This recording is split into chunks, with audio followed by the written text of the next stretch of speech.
It is episode 100 of Plat Valorant. I am coming to you from the deepest, darkest regions of a prison in Panama. I'm escaping these drug charges. My Plat, my organization, Bren Esports, we're on the run. We're on the run out here, fam. We're pushing, and we're on the fucking run, fam. I'm telling you now. Listen, enough of this. We got Balla, we got Connor, we got Vansilli in the house as well. What are you saying, my guys? What are you saying, my guys? Woo! Woo! Oh my. I need to wake up. I gotta chug this coffee more. So, yeah. I got something to say to the people. Listen, you're complaining about your free content being late all the time. Understand what we're going through right now. Kurt's in bed right now producing. Wyatt, we don't know. We haven't seen Wyatt. We don't know where he is. Josh has gone gallivanting across the UK. I haven't heard from him in a week. We don't know where he's gone. So listen, I'm having to host remotely. I was letting the mask slip a little bit there. I'm not in my nan's house. No, I'm in prison in Panama. Nah, but for real though, stop complaining. You don't want to be like the Overwatch viewers. I've been a bit of a fly on the wall. I've been looking at the Overwatch viewers. Something's going wrong in Overwatch. The people are just ungrateful these days. Listen, just be fucking grateful that we're even in the scene to begin with still, man. Seriously, people be going crazy in the Plat Overwatch shit and like, always complaining. I had enough of your bullshit, man. I'll pull the plug on Plat Overwatch. We'll be gone. Well, I'll just end it. What then? Anyway, that's enough of that. Welcome to Plat Valorant episode 100. Thanks for joining us. We've got a lot to cover, actually. Lots to break down. I'm hosting. I'm going to be honest with you guys. Grossly underprepared.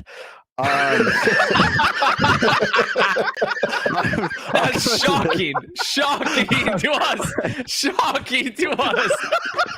This is a breaking development. Oh my god. This is the best fucking intro I've ever been a part of.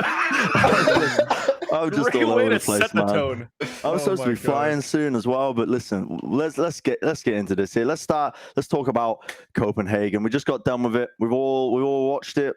And it was a pretty interesting event. A lot of interesting storylines that occurred, including the most clouted team of all time, FPX, ended up winning it on the international event stage. Listen, all jokes aside, it was one of the most incredible runs, I think, in my opinion, that I've seen in esports in quite some time. Just in the sheer nature and storyline of these guys having to play with a sub, having to essentially just fight tooth and nail for their spot, even after missing Masters 1, which they should have gone to, but they couldn't, and then going on to win it all in the lower bracket is absolutely outstanding. I really can't recall of better storylines as opposed to like maybe way back in the day there was some Dota TI storylines of teams doing similar stuff in the lower bracket, but never really in these circumstances. I mean, these guys, such a well-deserved win.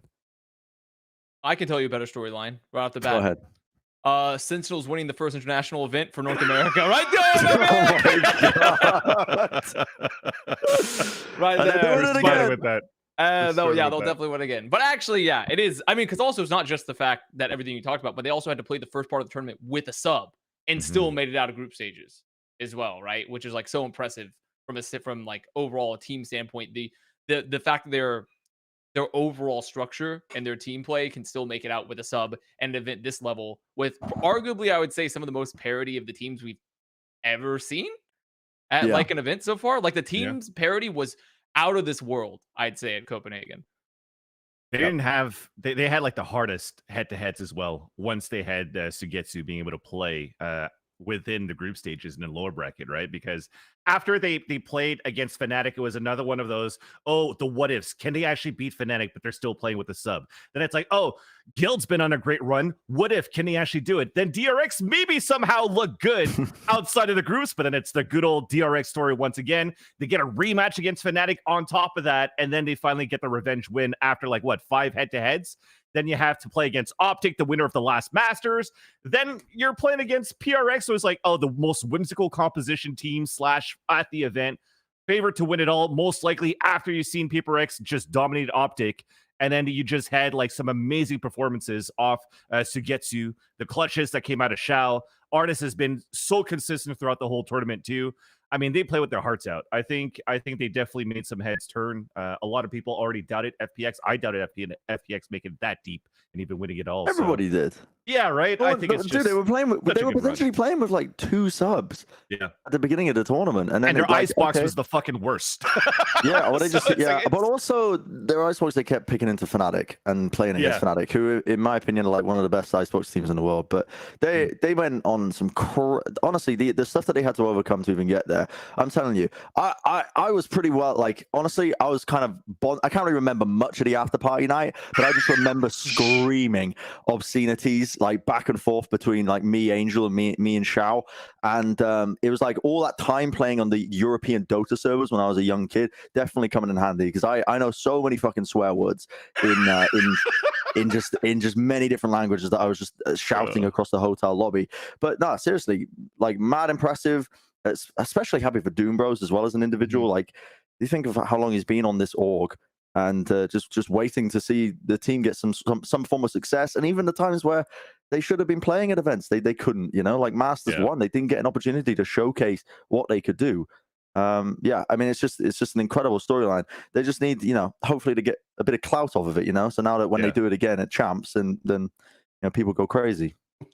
That's the thing, doing it against the champs is gonna be fucking hard. I think they showed that they have the right people to do it, though. I mean, I do feel like they've been under so much fucking stress and going through so many problems over the last year that it all like culminated in like some super buff where when they finally made it to the front of the crowd or whatever, it's like they just have nothing to lose, right? At that point, it's just like we finally are here, like, let's make the best out of it. And that is going to start to you know, kind of go away. But at the same time, too, like, they looked really good. I expect them to do well going forward, and I think the answer to this question is unequivocally yes. Did Doom Bros show up to the after party? Of course they do. Yeah, I thought he was just gonna pass out. Can I say something real quick about that, Vansilli? Doom Bros kind of like singled me out for saying FPX was the least cloud team at the tournament, and then he followed it up by saying that they watch, I don't know if they're being serious, take this with a grain of salt, but they are saying they watch Tarek and Plat chat for VOD reviews for this tournament. So I love it. I mean, I love it. I can't believe it. I think overall they're going to get the clout. They'll get the clout because they gave the single best awards like acceptance speech of all time with artists. Because that was the most unintelligible scouse shit I ever heard. When I listened to him like talking about, like, he was talking to the crowd, I'm like, I was like watching, I was like, what the fuck is he saying? I was like turning it up, like I could not, honestly, it was ridiculous. Like, such a good award speech. I think they're gonna get the clout from that alone. If they just win again, like, they'll obviously have the clout. And he wasn't joking when he said, listen, fucking after party, DM me, fucking DM me. When he wasn't joking, because in that hotel lobby, I'm telling you, I went up, I was like in the after party, went downstairs for a little bit, and I'm talking to some people. I'm like, oh, so like, oh, you guys were just, they were just fans who were just attending the event in a hotel lobby. And I'm like, oh, that's cool. Just here to watch some Valorant. And they're like, yeah. And I'm like, oh, so like, how did you find out this place? And I'm like, was it artists? And they were like, yeah, it was artists. so he just set out the location of like where this party was supposed to be, and countless amounts of people there, which I'm pretty sure just ended up turning the entire ending into like a bit of a super spreader event because everyone's sick. Yeah, everyone's sick. Apart from me, I somehow escaped this. I don't know why. I think they need to be studying my antibodies because I was going around screaming like essentially as close to just mouth-on-mouth contact as you can possibly get with strangers, just screaming at each other, just drinking, sharing drinks. Somehow escaped away with nothing. Yeah, I mean, I'm sharing drinks. Yeah, we were like swear. I don't know what we were doing. Well, I mean, sharing drinks, I don't think would be the end of the world because isn't it mostly respiratory, right? Versus, but like honestly, we're not going to do a CDC panel, but it could be the monkeypox though. Do you have monkeypox? I don't know. Like maybe it could have gone from that. Okay. Maybe because Bren was screaming out all the time. So when you scream, you're actually exhaling more. So you actually didn't have any chances for the COVID particles to get into the body. The Dark Ages medicinal cabinet there. All I know is I spent so much time with countless amounts of people, and they're all sick, and I was the only one who wasn't. And I mean, I wasn't me that was the patient zero because I was testing every day and it was negative. I've just somehow managed to avoid it. It's weird. Anyway, enough about bragging about my immune system. Well, Kurt is producing, just barely holding on. Just like, yeah, man's sick. Well, let's move on to the next topic. Let's talk about PaperX, the other team in the finals. They went on this crazy run. Weird circumstances in the finals because it ended up you had your team that had played the most games versus the team that had also played the least amount of games. PaperX ended up going through that upper bracket to even get there. And I got to say, this team has got to be the most fun that's ever graced Valorant, hasn't it? Just in terms of how they play overall. These guys are just a definition of Chad. The anti-soy behavior that they exhibit on a regular basis in the server is something else because they don't care. They play with complete confidence every single time. And so the question is, can they win an event with this roster and play style? Personally, I think yes, it will just be a matter of time, honestly, if they keep it up, because they've just come so close now. Like every single event, they walk away looking better and better and better. If they keep this trend going, like champs, these guys are going to be more than heavy hitters. Yeah, I mean, their playstyle also wasn't. It's not like I feel like when we first saw APAC for the first time and the whimsy hit us in these first international events, it did not feel as refined, and also it felt like the earlier stages of their play without all this international testing felt very raw. It felt very, very raw. But now they clearly have a lot of looks besides just we're gonna hit a site fast. We're gonna fucking go crazy. Like it's still in their playbook, but they definitely have the ability to play slower. They have the ability to set up more map control. Like they're also playing the meta. And also in addition to this, I think FPX was like because of how calculated they play and how slow they play at times, it wasn't the greatest like matchup at times for PaperX. So especially when Xiao and Sugetsu, who are just like so fucking clutch during the events and just absolutely ruining them in like moments that could have been won or just on lurks.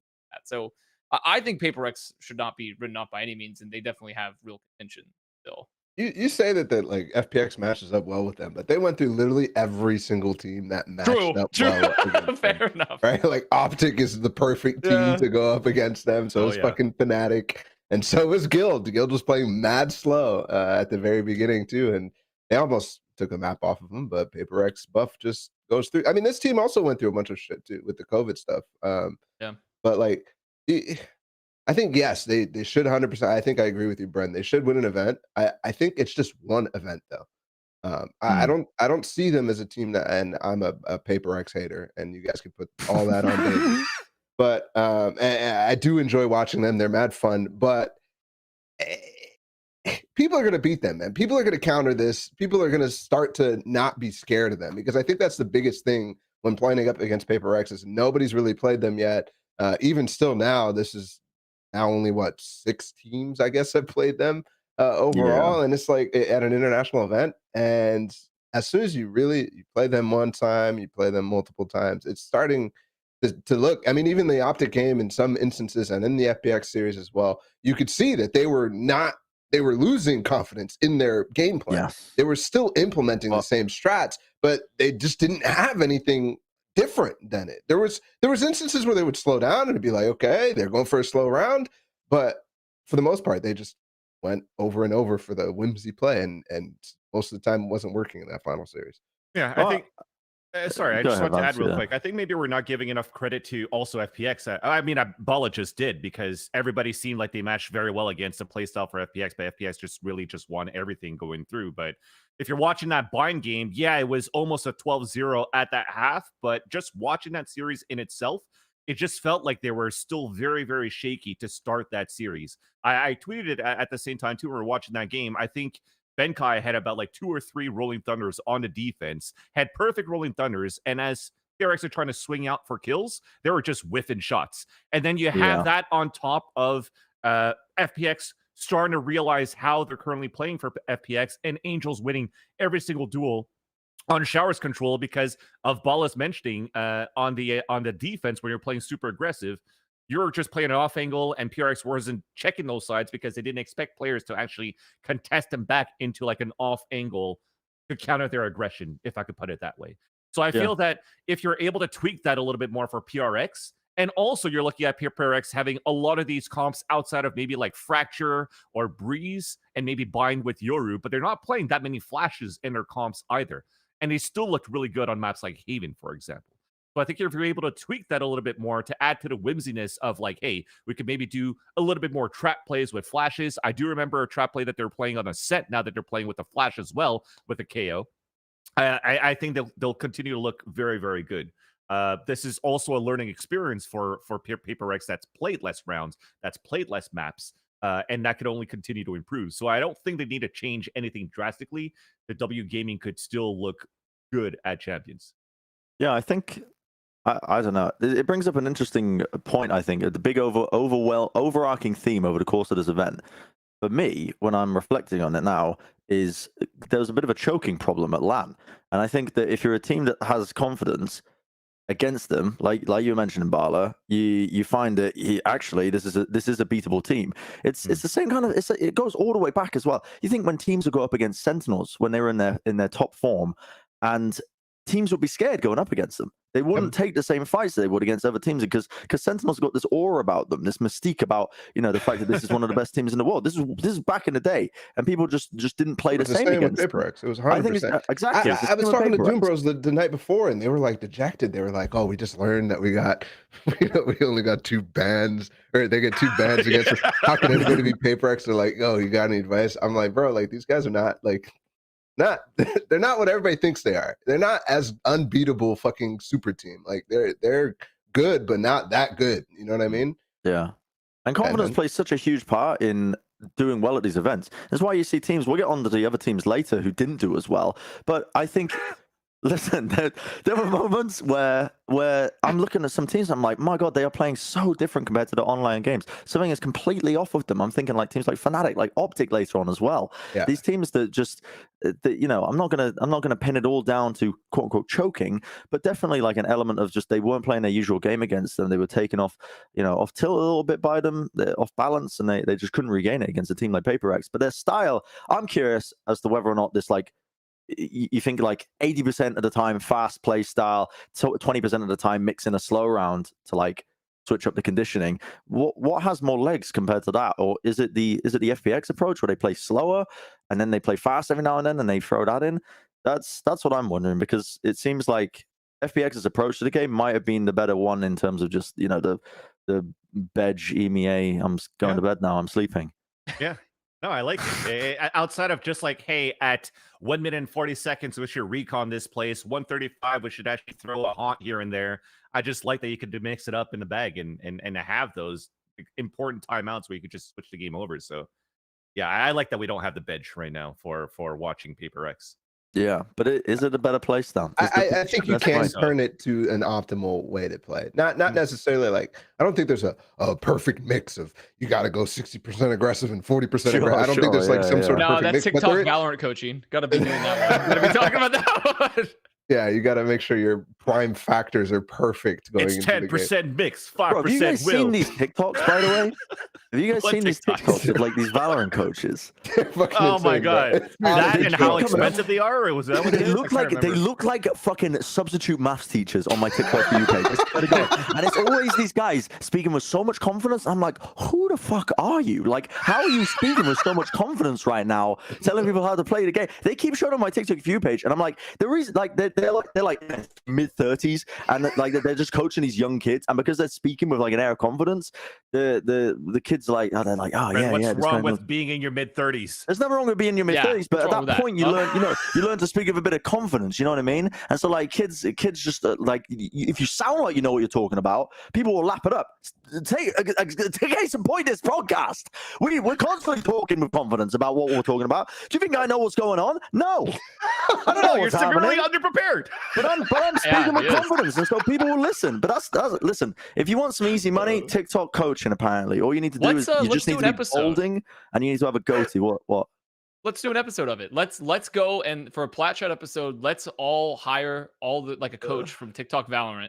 And we all sit there and get one-on-one training, and we see like how well each of us can improve, with the TikTok Valorant hilarious, coaching. Actually. And that's like a 4-part series. Everyone, we can get everyone that's been on Plat Chat, and it was like 8 to, I don't remember how many people we have. We get 40 parts. We get Shazam and fucking Dapper too, The historic cast, just bring it out. Just get everybody go up and just like, you get Mr. X to show up for them randomly. Yeah. Anyway, So sorry for that tangent. Anyway, You're good. yeah, I feel like I'm just getting onto scam P4X, yeah. TikTok. Was I making a point? I think I was making a point. You were making yeah, a point sorry, I about interrupted it. playstyle mixes, and then I made the TikTok Valorant. Yeah, you said 10% Yeah, sorry, will. it was like the Fort Minor. percentages. You started talking about the right, percentages. right, I'm like, yeah. Do we Trying care to find about a that math- point anymore? Yes. I don't know. What, we could I talk mean, I feel about- I feel like the point was taken, but There's no actual like range of aggression and whatever, but I think that you can make the Paper X thing work, which is actually fucking 80%, 20% mix.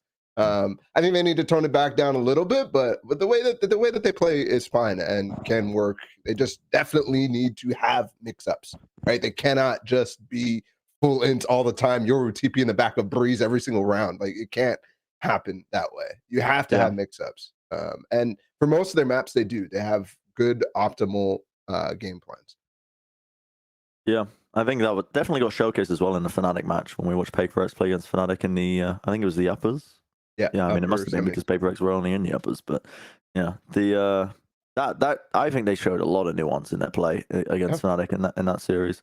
They looked really, really strong. Anyway, let's move on. Let's talk about a proper clout team here. OpTic Gaming. What needs to change with OpTic going forwards is what we're kind of titling as here. I mean, they had a bit of a rough tournament. Listen, no, I'm not going to beat around the bush here compared to, I guess, the expectations. We were going with our narrative dreams and trying to get that 2-time, the back-to-back title. Yeah. First time in Valorant history. Didn't end up happening. They had an off tournament. Even, coming from their own mouths, they said, it didn't play particularly well this event, and for various reasons. So what needs to change? Does there need to be a specific change? Does it need to be an individualistic change, Connor? I mean, I will say the first thing from a completely non gameplay based perspective, generally in the past when we've been doing co-streams, I've been making sure to spirit bomb Marved by repeatedly calling for cries of Gizmo, right? And I wasn't doing that this time. We've been trying to stop that, by the way. Oh, have we? Well, I mean, you weren't there at a co-stream. You had more important things to do. Yeah. So what? We've been trying. Are you saying that Gizmo's dying? We've been trying to kill it. Yeah, it's a bit of an old meme at this point. His name's Jimzo. Yeah, you can keep calling him Gizmo though if you want in your spare time. Well, see, but notice I wasn't there to call. Notice I wasn't there to call him Gizmo, and OpTic got rolled by Paper X, right? Like I'm just saying, there's a correlation there. I think there's a correlation, but from a more individual perspective, I mean, it's clear they have the talent on this team. Yeah, like they definitely still have the talent. I mean, it just for Paper X. I mean, it was an uncharacteristically rough series. I think FPX like wasn't nearly as bad as the Paper X series for them. In particular, like even like especially their Haven. They had no options. I think the Binkai like Sage, like having some slow orbs there to like try to have the like options to like try to slow down that aggression they expected. Yeah, the walls. Yeah, it was clear that there's made some really good adaptations with Paper X, and for OpTic, I don't know. I mean, it's hard to say like should anything happen to these players individually because they've won a tournament before, right? And they still made it to upper finals and to the lower finals here at this event. Like it's not like their run was bad, by any means. But we wanted them to win. We do want them to win. But it's just a question of like where I honestly am not unsure of like how I pivot the team, and maybe there was just like them getting red moment. Yeah. Well, what I see it as is in interviews they've always said how important it is to stay on top of the meta and stay ahead of the meta and kind of always be improvising and making sure that you're always ahead of the game. And I think that everybody in the world has kind of picked up on a Neon playstyle, especially in APAC. A lot of APAC teams playing it and getting used to playing it and understanding the weaknesses of it. And I think that they just kind of fell behind just a tad in terms of how it was played. There wasn't as much nuance. They're using the same playbook when they're playing a lot of the Neon-based comps. My immediate takeaway from this tournament was blaming Victor, honestly. And then I thought about it a lot more, and I thought I can't really blame Victor because he's often just the centerpiece at the comp. He gets asked to play it. He plays it in this particular way. I just think it doesn't have as much depth to it. Their playbook is similar stuff that they've been running a lot of previous times when they're running these Neon comps or whatnot. And so the commonality, if you're purely a fucking stat Steven and you're just looking at the numbers and you're seeing, oh, every time they lose, Victor's like absolutely feeding his brains out. It's going to be the case because he's one of the core pieces of the reason their comps work. And when they win, it's him doing really well. But I think more, it's just there's not a huge amount of depth in terms of set plays, in terms of looks at it. Like how many times have we seen OpTic go for like the B main execute with the fast lane up, and then also where they fake towards it, like the fast lane comes up. But it's always, if you do a bit of VOD reviews, you do a bit of prep on it on Fracture, you just know that, oh, when they're faking B main aggression, they'll only put in this much utility. The rest of the team is actually going to be lurking their way through halls, or the position's already going to be gained. I think it's a symptom of them falling behind a little bit, which is their biggest problem from this event. Yeah, I think I fully agree with that. And you could see in the amount of stomps that they were on the receiving end of, which never happened in the past. I think that there was just something not right with the I don't think any of them were excited particularly about any of the stuff that they were doing. I don't necessarily think that they even fucking cop-outy, but believed that they could do what they needed to do. They were riding so much on the bounce back like stuff. Like in the DRX series, they got fucking owned on Fracture, and then they owned him back, and then Paper X, they come out and get fucking owned on him. Dude, during that ace clip, the fucking Jing ace, first ace clip, I keep watching that back, and I keep forgetting that they're playing against OpTic, because it looks like he just played against bots. Give it to me. That's how it felt. And unfortunately, I don't think that's enough. Like, they need more than the revenge narrative thing. They need to be able to come into some of these series against teams or regions that they've never played against and have a leg up on them. And they just didn't. The only thing that they had a leg up on them, which I think was a fucking genius switch, was the map pool advantage. They had easily the best map pool plan. I'm not going to say they had the best map pool, but the fact that they go away from having Breeze as a permaban in a tournament where sorry, COVID things. Nobody fucking played Breeze at all. Like, it's so good. They got away with so much bullshit in the maps just by virtue of that. So like teams need to be looking at that idea in consideration, because for example, Fnatic fucked themselves by still having Breeze as a permaban when nobody's playing Breeze anyways. It's just it's really, really nice on that regard. But everything else, they just were not ahead of anybody at all. I agree. Because right now for OpTic, when you were looking at that team, they were like the team that were like the meta shifters for Fracture and also for Haven to some extent in North America. And I think when you're looking at just Balla was just mentioned before, where they had the best situation in terms of what was looking to be their favorite favorite series for them, because probably you could float Haven in there. Probably you could float Fracture in there, but because you've played it so much, and they are also the team that played very similarly to a style of, not style, but like the same train of thought as FPX, as like you're going to try different compositions from week to week and see if it works out well or not, because you're also trying to meta shift. But with that not working within the main stages of North America, you went back to your comfort compositions for Haven and for Fracture, and those have a lot of tape on, and I think a lot of teams were prepared for that.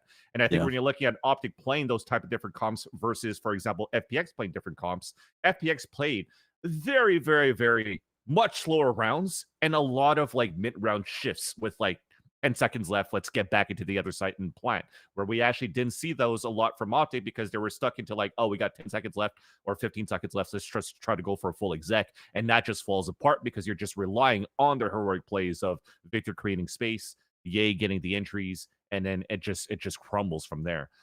So maybe the changes is trying to figure out a little bit more from your comfort picks how you want to throw your rotations, because I don't want to be part of the community that says they need to go for roster changes. I hate that topic, and I hate that type of conversation. I still think that they have great potential for OpTic to continue to be a very, very promising team and consistent grand finalists in Valorant. I think as well they probably just need a break. Yeah, it's a crazy thing to even consider, but a couple of players are talking about it. Like, they're saying we definitely need a break after this event, because the amount of work it takes to constantly be trying to strive to push and stay ahead of everyone else, come up with new set plays. I'm just like, I've put forward the thing, but like, well, they just kind of fell behind. They were leaning on their old stuff. It is so hard to constantly innovate and come up with new stuff all the time. It is so difficult. It requires so much work in server time, in scrims, in just the raw theory crafting of all of it. Like, OpTic have been able to do it, but the workload on top to keep that up consistently over the course of a year is so fucking hard. So honestly, it might just be that they need a bit of a reset after this event, take some time off to avoid the ever encroaching burnout, because the amount of work it's just not sustainable, I think, as well, for any team to be able to do over the course of a long period of time. Valorant is so complicated as a game. It is so complicated. You have so many more variables in it compared to any other real esport game. You know, maybe like you consider MOBAs like League of Legends and stuff, but when you consider the amount that goes into it, like with all the different maps, all the different agents, all the different abilities, ultimates, and the gunplay on top, it's all of it combined makes an incredibly complicated game. And it's like Rainbow Six. Yeah, people keep saying like, oh, Valorant's a random game, this, that, and the other. But I think it's just the amount that's available to you just means that, holy fuck, is it hard to be, you know, staying on top of it, staying on top of all of it. And sometimes a break is probably necessary. Hope they rest up, though. Hope they end up, you know, bouncing back coming into champs as well, because yeah, I think we're all under the same impression, right? It's not really a roster change that's needed. It's more just, I mean, come on, they still got fucking third. No like, come on. Exactly. Yeah, I mean, if you get the lower finals, like, come on. Like, yeah, I mean, look, we're disappointed that they didn't fucking win again, but that's where it ends, right? They still got fucking third. That was the bar they had to hit. Win again. If not, we're unsatisfied. All right, how are we feeling then about the EMEA special, you know, the favorites at least coming into the tournament for everybody, for a lot of people? I think, I'm not going to say everybody, but Fnatic and their run, was it satisfactory overall? Because they made a bit of a run of things. They were coming in with Alfia. There's a lot of hype around this team, finally get to see the full roster together with no real issues plaguing them. I personally was not satisfied with the way that they played in this tournament. I mean, that was my takeaway. Yeah, I'll tell you, the only thing I was satisfied about was Alfir. That was like the literal only thing. And maybe Enzo fucking in the clutch, but I didn't expect that at all anyway. So it's not like it was that was a checkbox that didn't exist for me to pop. You know, Alfir was the one checkbox going into it that I was like, is it going to be good? And he was like actually okay. So that was the one thing. Yeah. We didn't like the strat of rush C and then just have fucking Durka take spike and go A and then clutch a 3v1. That was fucking sick. There were just so many moments where it was pure chaos in most of their games. Yeah. Like there was, I mean, I understand that the game plan can go missing when in high pressure scenarios, but the Fnatic that I was promised was not what we saw. This was a team that was really relying super hard on the individual talents of the team to carry them through so many rounds. And it was kind of disappointing for me because, you know, I look at that team as like one of the best in the world. It doesn't help as well that most teams were happy to ban Icebox against them. So they just couldn't end up playing it when it is one of their best maps. But yeah, the team, definitely the takeaway being that, okay, Alfia, young player, super young player, turning up to his first LAN, actually played pretty well. And in fact, he was the one as well. I was noticing as well off the stages, in some of the maps that they ended up losing, he's the one who's like also bigging up some of the players who are getting down. As a young player who's coming into this in his first LAN environment, I think this is incredibly valuable experience for him to carry forwards. Yeah, I thought the narrative about him was that he was fucking shy. He was not shy. Like, he was definitely one of the few guys who didn't have, I mean, outside of like Boaster, didn't have his fucking head in his hands type of shit. Like, it definitely felt depresso, the amount of times I saw them coming out of maps, and obviously they lost maps, but just being upset about how they're playing. And it's for good reason too, because you're right, they didn't look at all like they looked online. They looked completely uncontrolled. There were so many instances where it looks like people are not communicating with each other. I'm thinking Mystic specifically. Durka had really bad games and then sometimes really good games, but never really consistent. I mean, in the Paper X series, he was like so neutered. Like he was just completely on other sides of the map constantly. Actually, in this Leviathan game too, he was just never in the right spot at the right time as a chamber. That really, really sucks. Yeah. And I remember seeing on Reddit too, Boaster was doing like VOD reviews and stuff like that too of I think the Masters event, but he was saying how the environment of playing on stage 2 is like totally different versus how they're playing on land because of the white noise, right? So the white noise, so let's use that excuse the way that it is, because everybody was playing with white noise no matter what, so everybody's at the even playing field.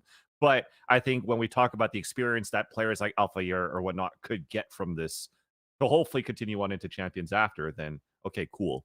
But at least for the expectation or what I saw from Fnatic definitely versus the online games was night and day, where it was a whole totally different team, not as dominant. Comes down to I don't get that from Boaster, by the way. He's played fucking 3 events with the same white noise setup. Like, where's this complaining? I don't think it was an excuse. I think it was probably someone just put it forward in his chat. The way this usually goes is like something gets clipped out of context. Like, listen, we can all relate. Something gets clipped out of context, and then people just take it as like, you know, them complaints. But honestly, it might have just been somebody in his chat asking a question about it and him answering. Okay. But yeah, I definitely felt the lack of comfortability with just the overall play. And honestly, as well, parallels kind of in a similar sense. You think back to the guard, like Trent did not have a good Masters 1 Reykjavik. And honestly, I wonder if a part of it is that you're not comfortable on your home setup, you know, getting used to that kind of LAN environment. Things are not the same compared to when you've been playing out of your bedrooms for this amount of time. And there's just little things that are just not comfortable. You're at a different desk, a different chair, different setup. You got lights in your eyes. You got fans screaming for your autographs. You're like, bloody hell, I got to deal with them afterwards. Listen, oh God. Those stupid fans. What walkout are we going to do for today? No, the fans are never stupid, Connor. Listen, they're the ones who pay the bill. They're paying the bills. As much as I spent the beginning of this episode just absolutely rinsing them. Yeah, but no, listen, I think that's the big thing for me, honestly, has been of all of these international events we're watching. The teams that do well are the teams that manage to overcome all those little uncomfortable elements or the little things that are not the same and just power through it and play with that confidence and just that carries them forward into a lot of these tournaments. Whereas you see other teams, they just let it get to them, or maybe just something a little bit is off, and the overall game plan just ends up crumbling for them, and you end up with these very scrappy maps, very scrappy rounds overall. I think this was valuable experience for Fnatic, though. I mean, moving forwards, they've gained a lot. They made champs off the back of their performance in Copenhagen, I think, as well, right? Yeah, not just pulling that out of my ass. Yep. No, that's right. So we get to see Alfie playing in front of the Turkish crowd. That's gonna be pretty sweet. Yeah. And Enzo fucking continuing on, hopefully, because he was potentially. Awesome. I mean, we don't have crowd details about when. Yeah, we don't know about crowd yet. There's only 4 matches played with the crowd this time. So I mean, I think overall for Fnatic, it's just the white noise issue definitely seems to be part of that thing. They just weren't comfortable. I mean, because the white noise isn't going to affect like. I think it's one more thing among many things that affects it. Right? Yeah, exactly. Right. Like it's that story that you were painting, Brennan. It's a story of just they weren't the same team at this event that they were online. I'm just talking level of confidence. Yeah, I'm just talking about the pure sense of experiences, right? Because back in like 2021 or 2020, earlier on, when I think FNS was even talking about it on Icebox, where it's like, oh, I can't even hear like the owl drone clearing out towards Long B or something like that. So it's all things that gets picked up in due time, and that was for the first time a lot of these players, a lot of players, Alpha Air and maybe even Enzo at this point. To get that experience on stage 2, right? Enzo did get to play a little bit of, when he subbed with Hyber in the Masters 1. Oh, true. But overall, as a core, I think it looked pretty good. Now that Alpha Air is, that star player that's supposed to be the one stepping up to the plate the most of the time. And hopefully he gets that hype. Hopefully they get that crowd. And then hopefully we'll just see Fnatic do a little bit better. And also no team is 100% consistent. I mean, I was speaking to Boaster and Boaster, Alpha and Mini in like the hotel lobby after their loss. And it's just the nature of competition. Like some days you will wake up and like you'll just have days where like three of you will just be feeling slightly off on the day. And you come into your matches and you'll be playing against opponents who are in really good form. That's the nature of competition. It's how you get upsets. It's how no game is 100% predictable, because it doesn't go that way most of the time. That's competition. That's esports, baby. Listen, they had to play against FPX, man. They had to play against FPX on like a rematch match in the lower brackets where FPX was hot as hell. So it's a tough match that they had to do. Like they almost beat them too. Let's not forget that game was very, very well, not on Fracture, but actually the entire series. Now I click through the story. Yeah, I mean, in the end, but placing it that way, right? They if you're looking at the bracket of what Fnatic had to play through, they still had to play FPX twice out of like their 4 matches or something like that before they got eliminated. So technically, in terms of what were their placed against in front of them, had the best opportunities potentially to make it to the lower finals at least. But definitely, I think, as you mentioned here, Bren, it's just one of those days where you just show up and some team just feels it more than you do. Yeah. let's talk about some game balance, eh? Let's talk about some of the updates that are happening. I Chamber love game finally balance. gets nerfed. Is it enough? So I believe this is in the PvE, right? Yeah. The proposed chamber changes. So this is not going to be for LCQ. LCQ though is on a different patch of 5.01, just to really make it nice and confusing for you. But we'll talk about the proposed change in nerfs first before we get into like overall patch business. I mean, they are gutting this this guy kind of. I mean, I think rightfully so though as well. Let me try. Do any of you guys have the tweet? I don't have the tweet, but I have a list of the. Jeff Lambda. Dude, I have the find list it. of the thing. If you want me to put it in Discord, all the changes. Yeah, I can find it. Yeah, there was like a I'm just And putting while it you in search text. There we go. TLDR, I'm yeah, just okay, putting you it in have it. text. Okay. I put it But right it's like almost every aspect of his kit is being. Oh, dude, you just posted it raw text. Yeah, in the raw kit. text. How the Raw heck- text. Okay, well, how's Kurt gonna pull? Was gonna pull up our private that's Discord good. channel? Well, what do he could Dude, there we screen cap go. it, but there you go. Yeah. So these, I think this is like the PvE proposed Kurt. changes. So the teleport, the rendezvous, the base cooldown of it's being changed. So the base of it, the recall, all of it being nerfed. Cooldown set to 45 seconds whenever an anchor is destroyed. So people are more incented to destroy the TPs. The radius of the trademark is being decreased. The slow duration's being decreased, which should also affect his ultimate as well when it spawns the slow fields. They're going to be smaller as a result as well. This is across the board, I think, definitely needed because the guy was still absolutely crazy. And yeah, I think when his first round of nerfs came in, when they just took away one of his trademarks, a lot of people were like, well, this doesn't really change too much. Like you're nerfing his Sentinel kit as opposed to the ability for him to murder everybody in sight. If you scroll a little bit down as well, I think there was a few more. It was like price his ult is changes. at 8 now. Yeah. Yep. So his ult's going up, and then the slow obviously matches the same as the slow fields, and then the bullets are going up in price as well, which is a big deal because Chamber, I think there's been a rise. If you measure statistically, I'm pulling this out my ass now, but I did a bit of measuring of stats in looking at the Stage 2 playoffs in North America and looking at teams that had a bunch of success on their eco half by rounds. The teams that had the most success with this often leaning into the chamber a lot more. And so eco rounds haven't felt like in Valorant, they've always been a bit iffy in terms of a team can win a lot of eco rounds. If they're really smart, they cook up something special, buy a couple of sheriffs. But ever since chambers come into the mix as well, like, and especially with Neon being played more, like you just have way more options to win out those eco rounds and those half by rounds. And the money increase on his bullets, that's going to go a long way, I think, to being able to like get the game in more of a predictable manner, I think, with those rounds, as opposed to it just feeling like every other half by round, every other eco round almost just being entirely winnable because of it. Because that's what at pistol rounds now for the bullet costs. It's like 3 bullets and a trademark, right? That you could actually have for pistol rounds instead of 4, if I'm not mistaken. Yeah, I think so. Yeah. So that'll nerf a little bit. I think that's gonna be okay. I think it's like a nice in between in a sense of what nerfs you have for chamber or what's still OP about chamber. Because I think a lot of people would still complain about the fire rate of the operator, where it could still shoot as fast. There's still a slow field that gets put on the ground, but at least that's somewhat nerfed. But the ult also being 8 points to get a 7. And also the headhunter bullets costing more could also try to balance that in the long run, where the chamber might not be able to have as many tour de force. I'm singing in French because Balla is here, also because he hates when I say it in the full I French really accent. like it when I you know. when you Wait, say it like that. where did this come from? What? He's French. I can't believe Balla hates the I can't French, believe huh? Balla hates the French. Yeah. Tour de force. Like, it's easy, cannot- Vans. you I can cannot- do it too, bro. Like, it's not Then that do hard. it. Tour de force. Tour There de you go. force. Dude, Bastille.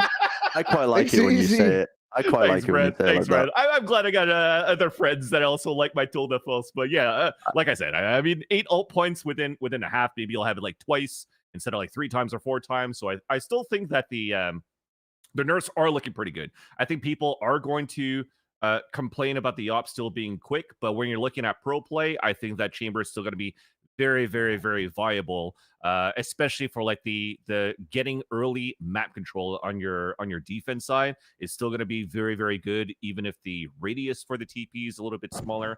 And the TP nerfs actually is a big one. I'll let somebody else take that over, but I feel that that's a really important one too. That gives a lot of value into breaking the trademarks now. Connor, are you in the Misfits office? No, I'm in my home right now. Today is a work from home day for myself. I Because was gonna say, can you step off the show and get Albert on? Albert is not in my house. So, Yeah, I wish he was in your house.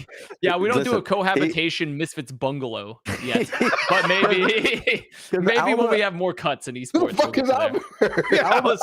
Albert, yeah, he's scrimming for us every now and then, Balla, when you can play. But I've never seen a bigger chamber one trick in all my life. He is the biggest chamber one trick. He is literally solo queue to Immortal 1 playing only chamber. There's going to be a great flattening of all the chamber Inslot players that manage to get to Immortal through how broken this fucking agent is when these changes come through. Because it has the Tord, of course. He'll still only play it. It's the thing. He won't stop. He literally won't stop. He can't be stopped. He's also the GM of like our Game Changers team. Is Albert for Misfits. So like so that's also like he has more relevance to Valorant than just queuing with Bren. But how is he going to cope? That's what I want to know from this. He won't cope. He won't cope at all. But that's okay. He can cope and seeth is what he can do overall. But I do think that for me that was the point, Vans, that was fair. Is just as important was the rendezvous changes, because you would see especially the cooldown changes and the radius sizes. God, just watching it like. I mean, it was beyond just Copenhagen too, but even here at Copenhagen with how just so good, how it was like seeing the level of the Chambers players and the way that they could use Rendezvous to just like, okay, we do early map aggression on defense or offense, right? Like walk all the way in, get out. Okay, mere seconds later, now they're setting up. They're just able to just like take another like ridiculous ballsy fight, isolate 1v1s because of the Rendezvous. It's silly. It'd be like 6 times in a round or some shit at least. So it was just crazy how powerful it was in conjunction with the eco power of Chamber. So that was to me the thing that looks like it's finally targeting Chamber a bit more.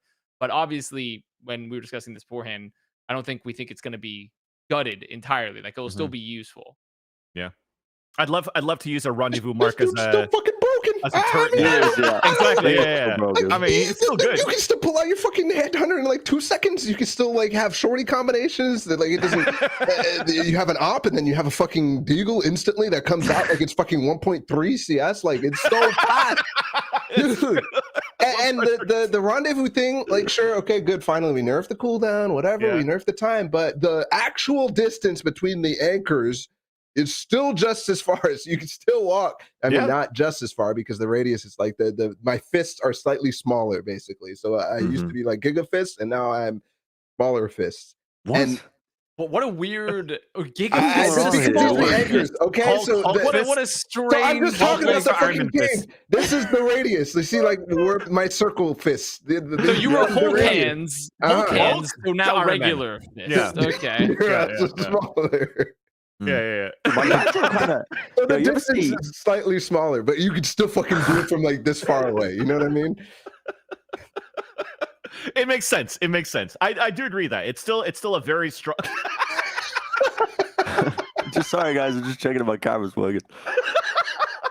Oh man. Let's talk about patch notes. Enough about this fucking French guy, man.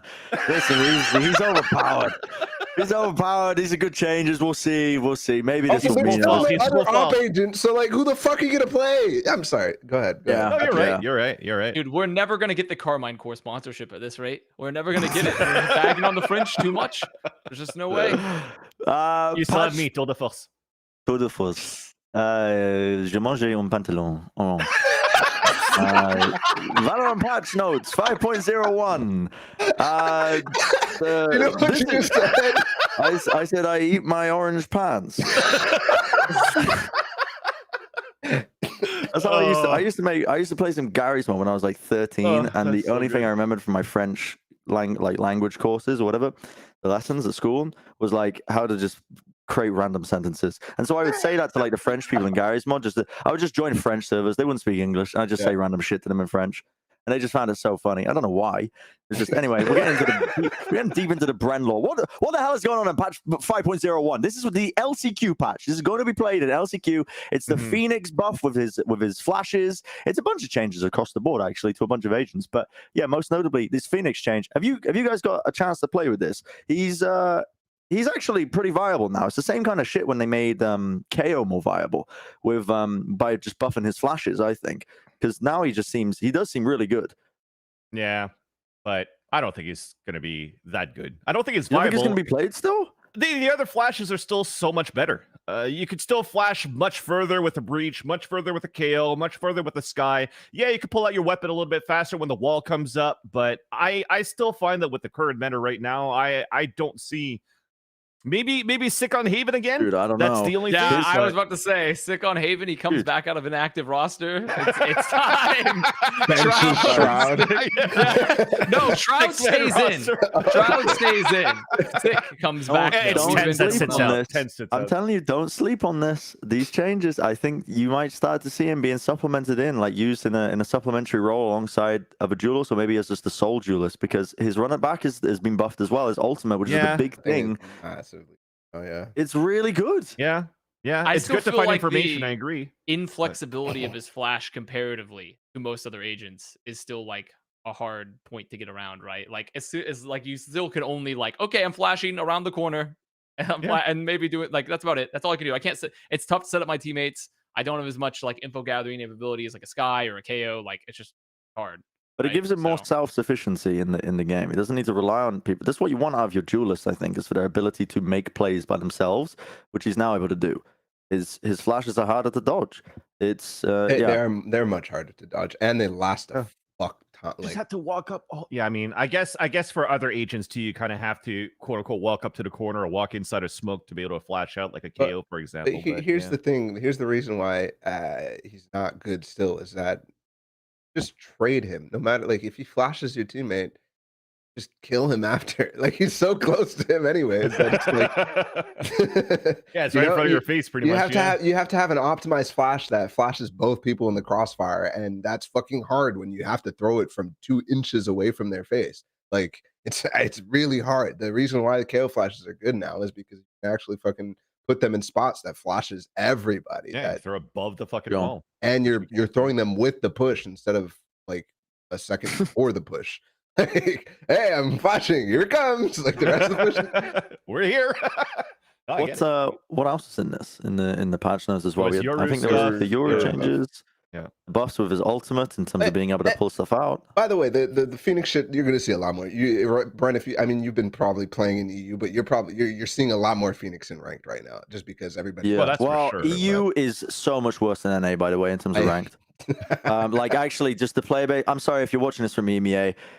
I was playing like sat on the floor with my laptop that was barely getting 100 FPS, and I have already gotten a higher rank than my NA account.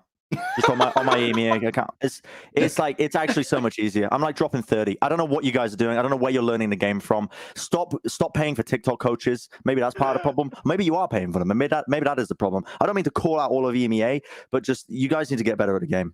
I know. Look, this is me playing on the setup, and I'm a higher rank than I am on my EMEA account. This looks like this looks like a TikTok motivational video of like you grinding your way up the ladder. Yeah, dude, I'm doing that. I've got like input lag. That's what I mean. Yeah, for some reason EMEA they're just winning the events, but maybe because their ranked experience is so much worse, it like forms better teams. I don't know. Well, that's been the like logic behind trend, actually no, that's logical. That makes so much fucking sense.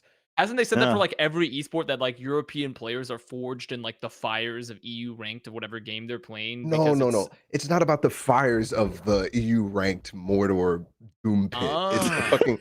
It's the fact that it's so bad that nobody wants to play. So they actually play the real game, which is fucking scrimming and competing.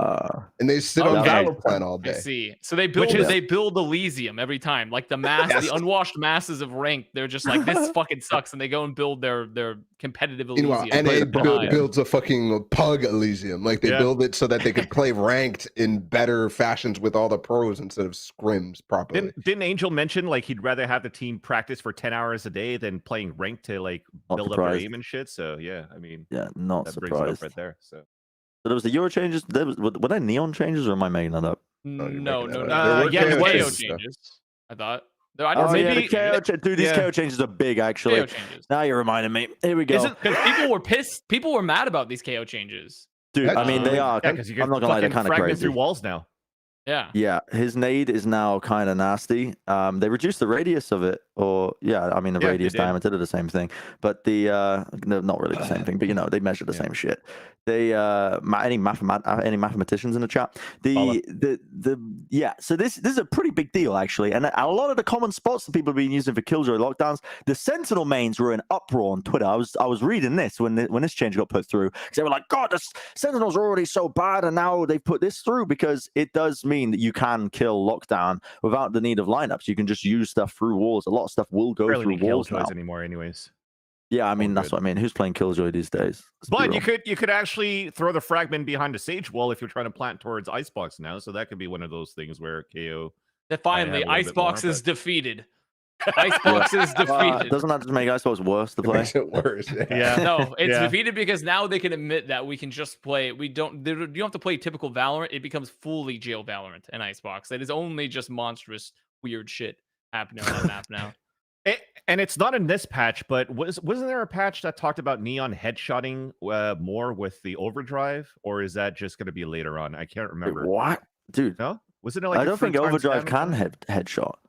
But that's why it's going to do more damage. It's gonna do There's more. more What, leg they're giving shots. a headshot multiplier Yeah. to it. Am I What? am I I don't dreaming know. this? I think you haven't seen dreamt that. it. I haven't seen I've it. seen but the also it could video. just be Shit, I've seen gaslighting it. you. Going crazy then. Are we gaslighting you? Okay, I no, saw the chat's video, saying PBE, Vance. so yeah. Oh, it's PBE. yeah. Okay. Usually things on PBE kind of comes true, so I'm just putting it there Yeah. for now. But it's Yeah, not we'll going to see. be. I At least see it. I it's, see it. yeah, it's not going to be for LCQ. At least it's not going to be for LCQ. Oh, they changed a bunch of multipliers for Blade Storm too, and because you can Blade Storm's leg shots as well. Oh, So the fucking chamber op doesn't one tap people everywhere if you leg shot them. Let's Yeah. go! I didn't We see are, that. we're getting into Balla, the nerdy. he's so happy. we are nerding out over the numbers right now. Balla, are you actually that happy? Because we kind of need that for our match on Friday. Bro, I'm gonna playing on smoke the these PvE. motherfuckers anyways, bro. What are you talking about? I love it. I love it. We're winning. We're fucking winning boomerangs. Actually, we need to get Josh in the coaching slot as well. Yeah. From his Let's do yacht it. house in the UK, wherever the fuck he is. All right, that's enough about the patch notes. I'm done with this one. Now, have you guys ever had UK Taco Bell? UK No, Taco I Bell. haven't actually. That is No. I actually don't even have definitely Taco Bell in not something I've Quebec. had. I had I've- UK Taco I've Bell. not. Oh, you had Taco Bell in Quebec? No, Well, there's only Quebec, like yeah. 2 stores. There's only like 2 Taco Bells in all of Quebec or some shit. The only place I've had Taco even Bell close. that wasn't the States was on a US base in fucking France Yeah. or something. They're expanding on something. I had it in the UK. UK Taco Bell, not as good as the US one. And you know what? If you're getting the craving for some US Taco Bell, go and open up the Grubhub app, you bloody people, because you can use code PLATFIVE for $5 off your orders of $15 plus. Let me pull up this bad boy here. From the 3rd of August until the 7th of August, you can use PLATFIVE for $5 off your orders of $15 plus for new dinners and new diners, I should say. No, the dinners is 2 ends on Grubhub, up to 500 orders there. So listen, right now, on time, lowest prices, or they'll make it right. That's the Grubhub guarantee. And when I tell you now, when I land back in the US, that code's getting locked down. That code's getting used. And I've been good. I haven't really been ordering as much food because sometimes I go over the top of it. But I'm going to treat myself with code PLAT5. I'm going to treat myself. I'm going to get a bit of money off of it. And I'm going to honestly, you don't have to get US Taco Bell if you don't want to. You can get whatever you want, whatever's available in your Grubhub area, in your Grubhub store, in your larder of Grubhub options. Does Grubhub exist in Montreal? Well, listen, Vance, you come visit us. Listen, we'll sort you out with a bit of that US Grubhub. We'll start using the code as well. Listen, it's gonna be good. And if you're hungry right now, I don't really know. How do I tantalize you some more other than just talking about this? Because listen, you see this in a little You go to the Taco Bell cantina. I'm intermittent fasting right now, so I'm already feeling hungry. Now we're talking about Taco Bell, and Balla had a pizza for fucking breakfast, so I'm just hungry right now. I might need to use a PLAT5 code for sure if we have this in Montreal for sure. Yep. So make sure you use code PLAT5 with Grubhub for $5 off your first order from $15 plus, and that's from August 3rd to the 7th. Your first 500 orders. So please, use the hashtag Grubhub partner, all that goodness, business, and everything else. And honestly, listen, I'm kind of hungry now. I'm not gonna lie. I wish I was in the US. I mean, does the US only have the cantina? By the way, the Taco Bell cantina. What is the cantina? Have you ever heard? The only reason I know about this because of Players, the show on Paramount Plus. I don't know if anyone's seen that, by the way. This is a different ad read. By the way, PLATFIVE, go use PLATFIVE first, okay? Then go to it. Use that first. Then we'll talk about a second ad read here, which is just Paramount Plus has an esports show called Players, and it's really fucking good actually. And they talk about a Taco Bell cantina, which is like the manor of Taco Bell. It's like a Taco Bell like club. And it fucking pops off. Listen, so I'm sure you can order for the Taco Bell club. Just use Grubhub instead and order from your own home. There you go. PLATFIVE, $5 off your orders of 15 plus. Listen, where do we go from here? I don't know. Listen, my brain scattered across the. You know, they say humans were made up of stardust. They say that like we're made up. We are made. They make our atoms, our makeup. You know, from the very center of the Big Bang up until now. We're humans made up of like matter of stars, and it's in coalescence up to this moment here for Plat Valorant episode 100. But you didn't think episode 100 was going to be like this, did you? No. Can we continue on a tangent here? Actually, if we're actually created from stars or dust, I want to ask a personal question for you guys. Feel free to not answer it. But if once we leave this Earth, would you rather be? Do you mean die or do you mean travel interstellar? Die. Yeah. Okay. So would you rather be buried in the coffin? Would you rather be burnt or just buried in the forest? I'd rather be buried in the forest that my body could live back and like I could nourish in nature and nurture our planet Earth once again and get my energy back into the plants and the animals of the world. Because I feel like if I'm in a coffin, I'm kind of like just stuck in there. You know, the worms will eat me, then it just die off. I'd rather just die off in the earth and give back to the earth. Eventually, it will decompose. But then it stays in the coffin. Down. Yeah. I mean, can I have another option? Can I just yeet my body into a Warner Brother executive's like office for continuing to fuck up the DC universe? I want to be loaded into a trebuchet and thrown into their office. Canceled? Yeah, well, it's not just about that. It's about they also made Suicide Squad. They like fucking they've done everything wrong with that universe. They made oh my god, they made Wonder Woman 2. Just put me in the trebuchet, throw me into their office. What's going on here? I lost track of the runner show. Yeah, you know what, Bren? I'll bring us back on track because I see in the chat that apparently Zelsis got finally verified. So Zelsis getting verified, is that another buff for Sentinels to be able to win LCQ on top of the patch changes, for example, as KO? Oh, who plays KO? Zelsis. Wait, he actually is verified. Phoenix? You're not memeing. You're actually not memeing. He did. He got it. Putting us back on the cloud train, baby. Just Sentinels have a serious chance, or are they just cloud farming? Zelsis is verified. The KO buffs are in. God damn, baby. Listen, Phoenix in as well. I mean, this team, they can't be stopped right now. They can't be stopped. They got Shroud. They got Shroud. They have Shroud. They have Shroud. They can't be stopped. They're going to win it all. They're going to win it all. I'm lightheaded. I got to calm down. All right, take a break. Just stand up. Take a break. Take a break. Oh my god. You know, just take a break there for a minute. Well, let's answer the question while Bren recovers. Go first, Connor. Answers the clout farming. I'm gonna say it. If Sentinels win LCQ, we should convert like North American Valorant into the WWE. That's gonna be. We should just essentially become WWE. Everyone's gonna have backstories and like they're gonna have tag teams, and we're all gonna come have like wrestling and cage matches and shit. Because it will be pretty fucking crazy. On board. I don't think look at the red on that. Dude, look at their roster, man. I don't think this is the option. I'm quite certain that Sentinels don't have that great of a chance. You know. Dude, I will say, shout out to Weltis. Listen, that guy's a stats demon. He's pretty good at the game as well. He's an analyst for Sentinel. Listen. Big up Weltis. That's really all I have to say about this, honestly. Do they have a serious chance? Or are they just cloud farming? I mean, they've been boot camping. Yeah, they have Tens on Chamber on Split when Tens actually started streaming by accident. Their scrim against FaZe Clan. I did say that I thought they needed to get him on Chamber more, but now Agreed.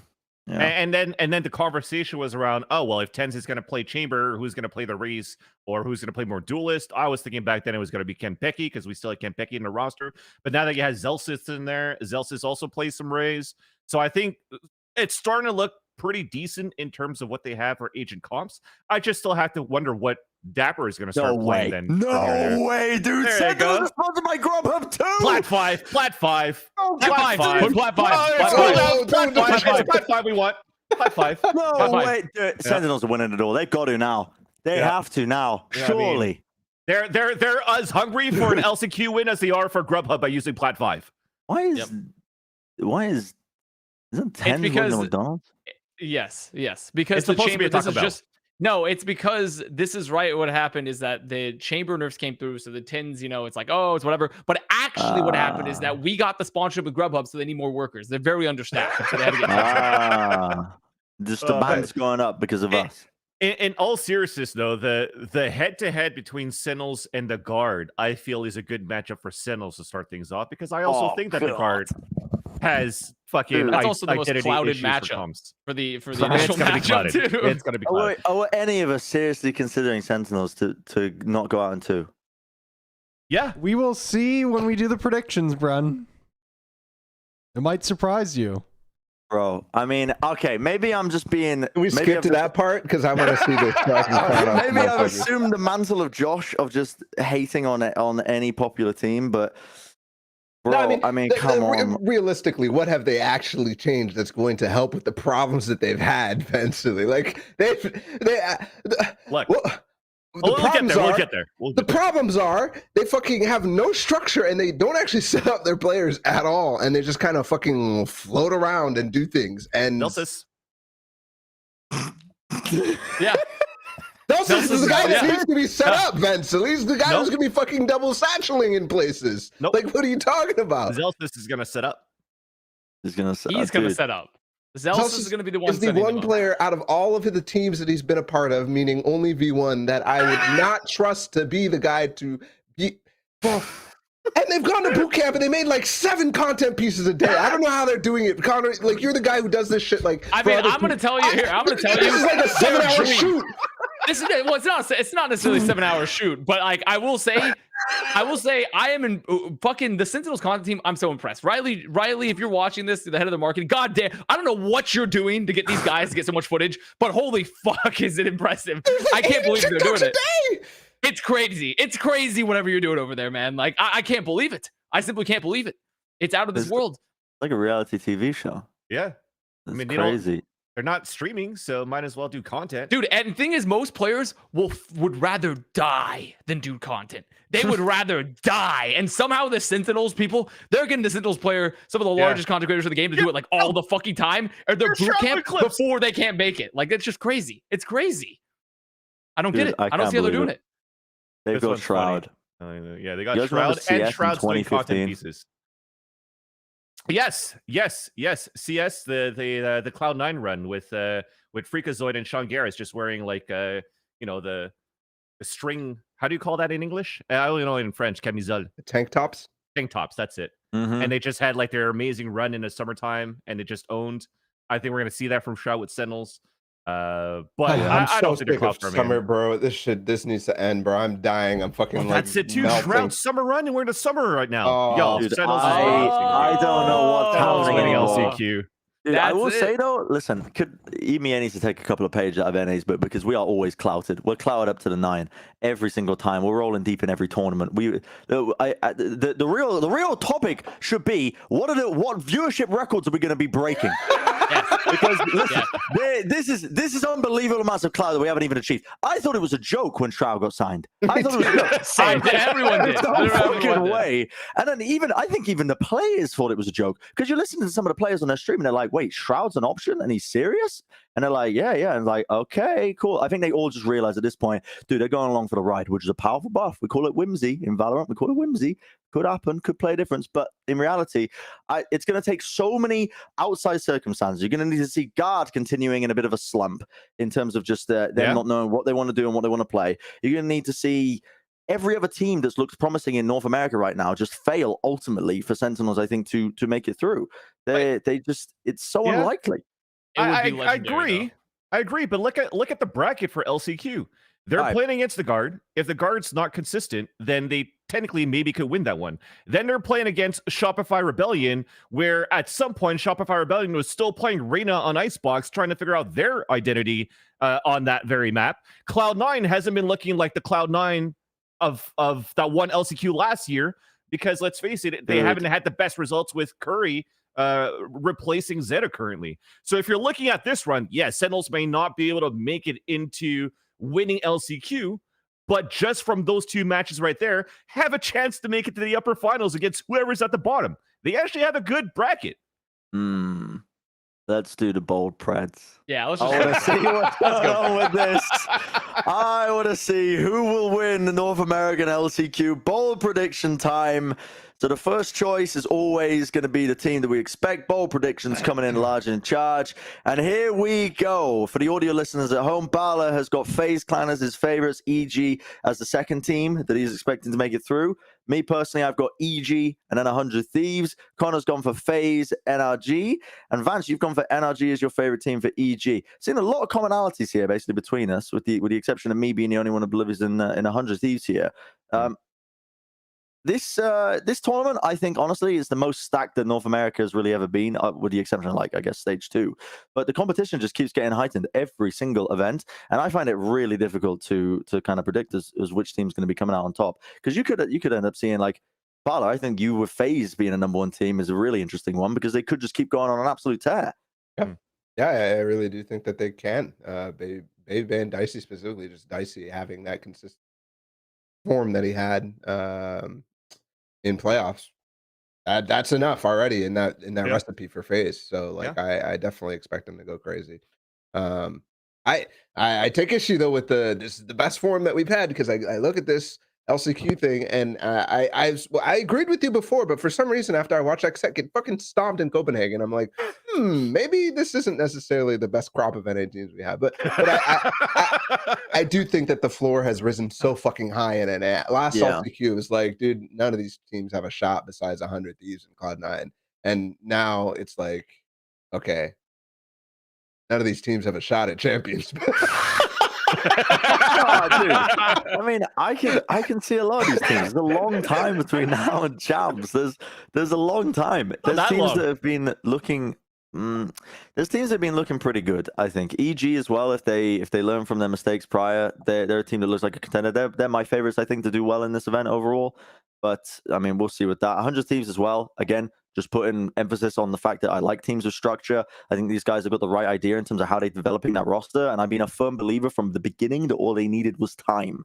And that's one of the things to carry on forwards. But there's a lot of good teams as well outside this. Like, the one thing I do take a bit of issue is Connor and Vance, you guys having NRG high up in your Preds here. NRG, I feel like they burn very bright, but I just don't see consistency. Well, once again, this is like your potential second place pick. This is how the question was worded. No, this is my first. They're winning. For Vance, it's no, for Vance it is. Yeah, I believe in FaZe. I believe in FaZe. NRG is more so like when I was looking at the bracket, I'm like, okay, I just have a feeling that if NRG because I think they're gonna lose their first match, and then once they hit that lower bracket run, they're just gonna find their stride. They're gonna find their stride and they're gonna pop off. It doesn't make any. There's literally, I'm gonna say it, there's no evidence to support this. There's absolutely nothing. Like, I'm not this NRG pick is out of left field. I believe in FaZe. I couldn't pick a second, so I'm like, you know what? NRG Hazed is 45 years old. He's got experience. He's going to do well in the lower bracket.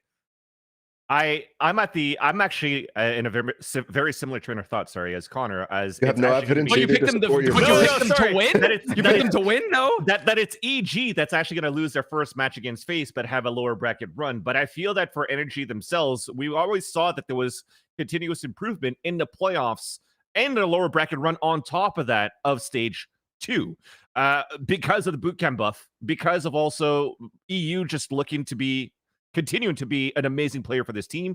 Tex also was on fire, continuing to play a chamber where this is a meta that still continues to fit NRG a lot better going into this tournament over here. And I think they dominated, or maybe not dominated, but had a very good win against Ghost Gaming, who were also one of like the biggest favorites going into the playoffs, at least for me, because they were also one of those teams that defined that meta. And NRG seemed like they were figuring that out. And they had a tough loss against FaZe, but I think that was pretty close no matter what.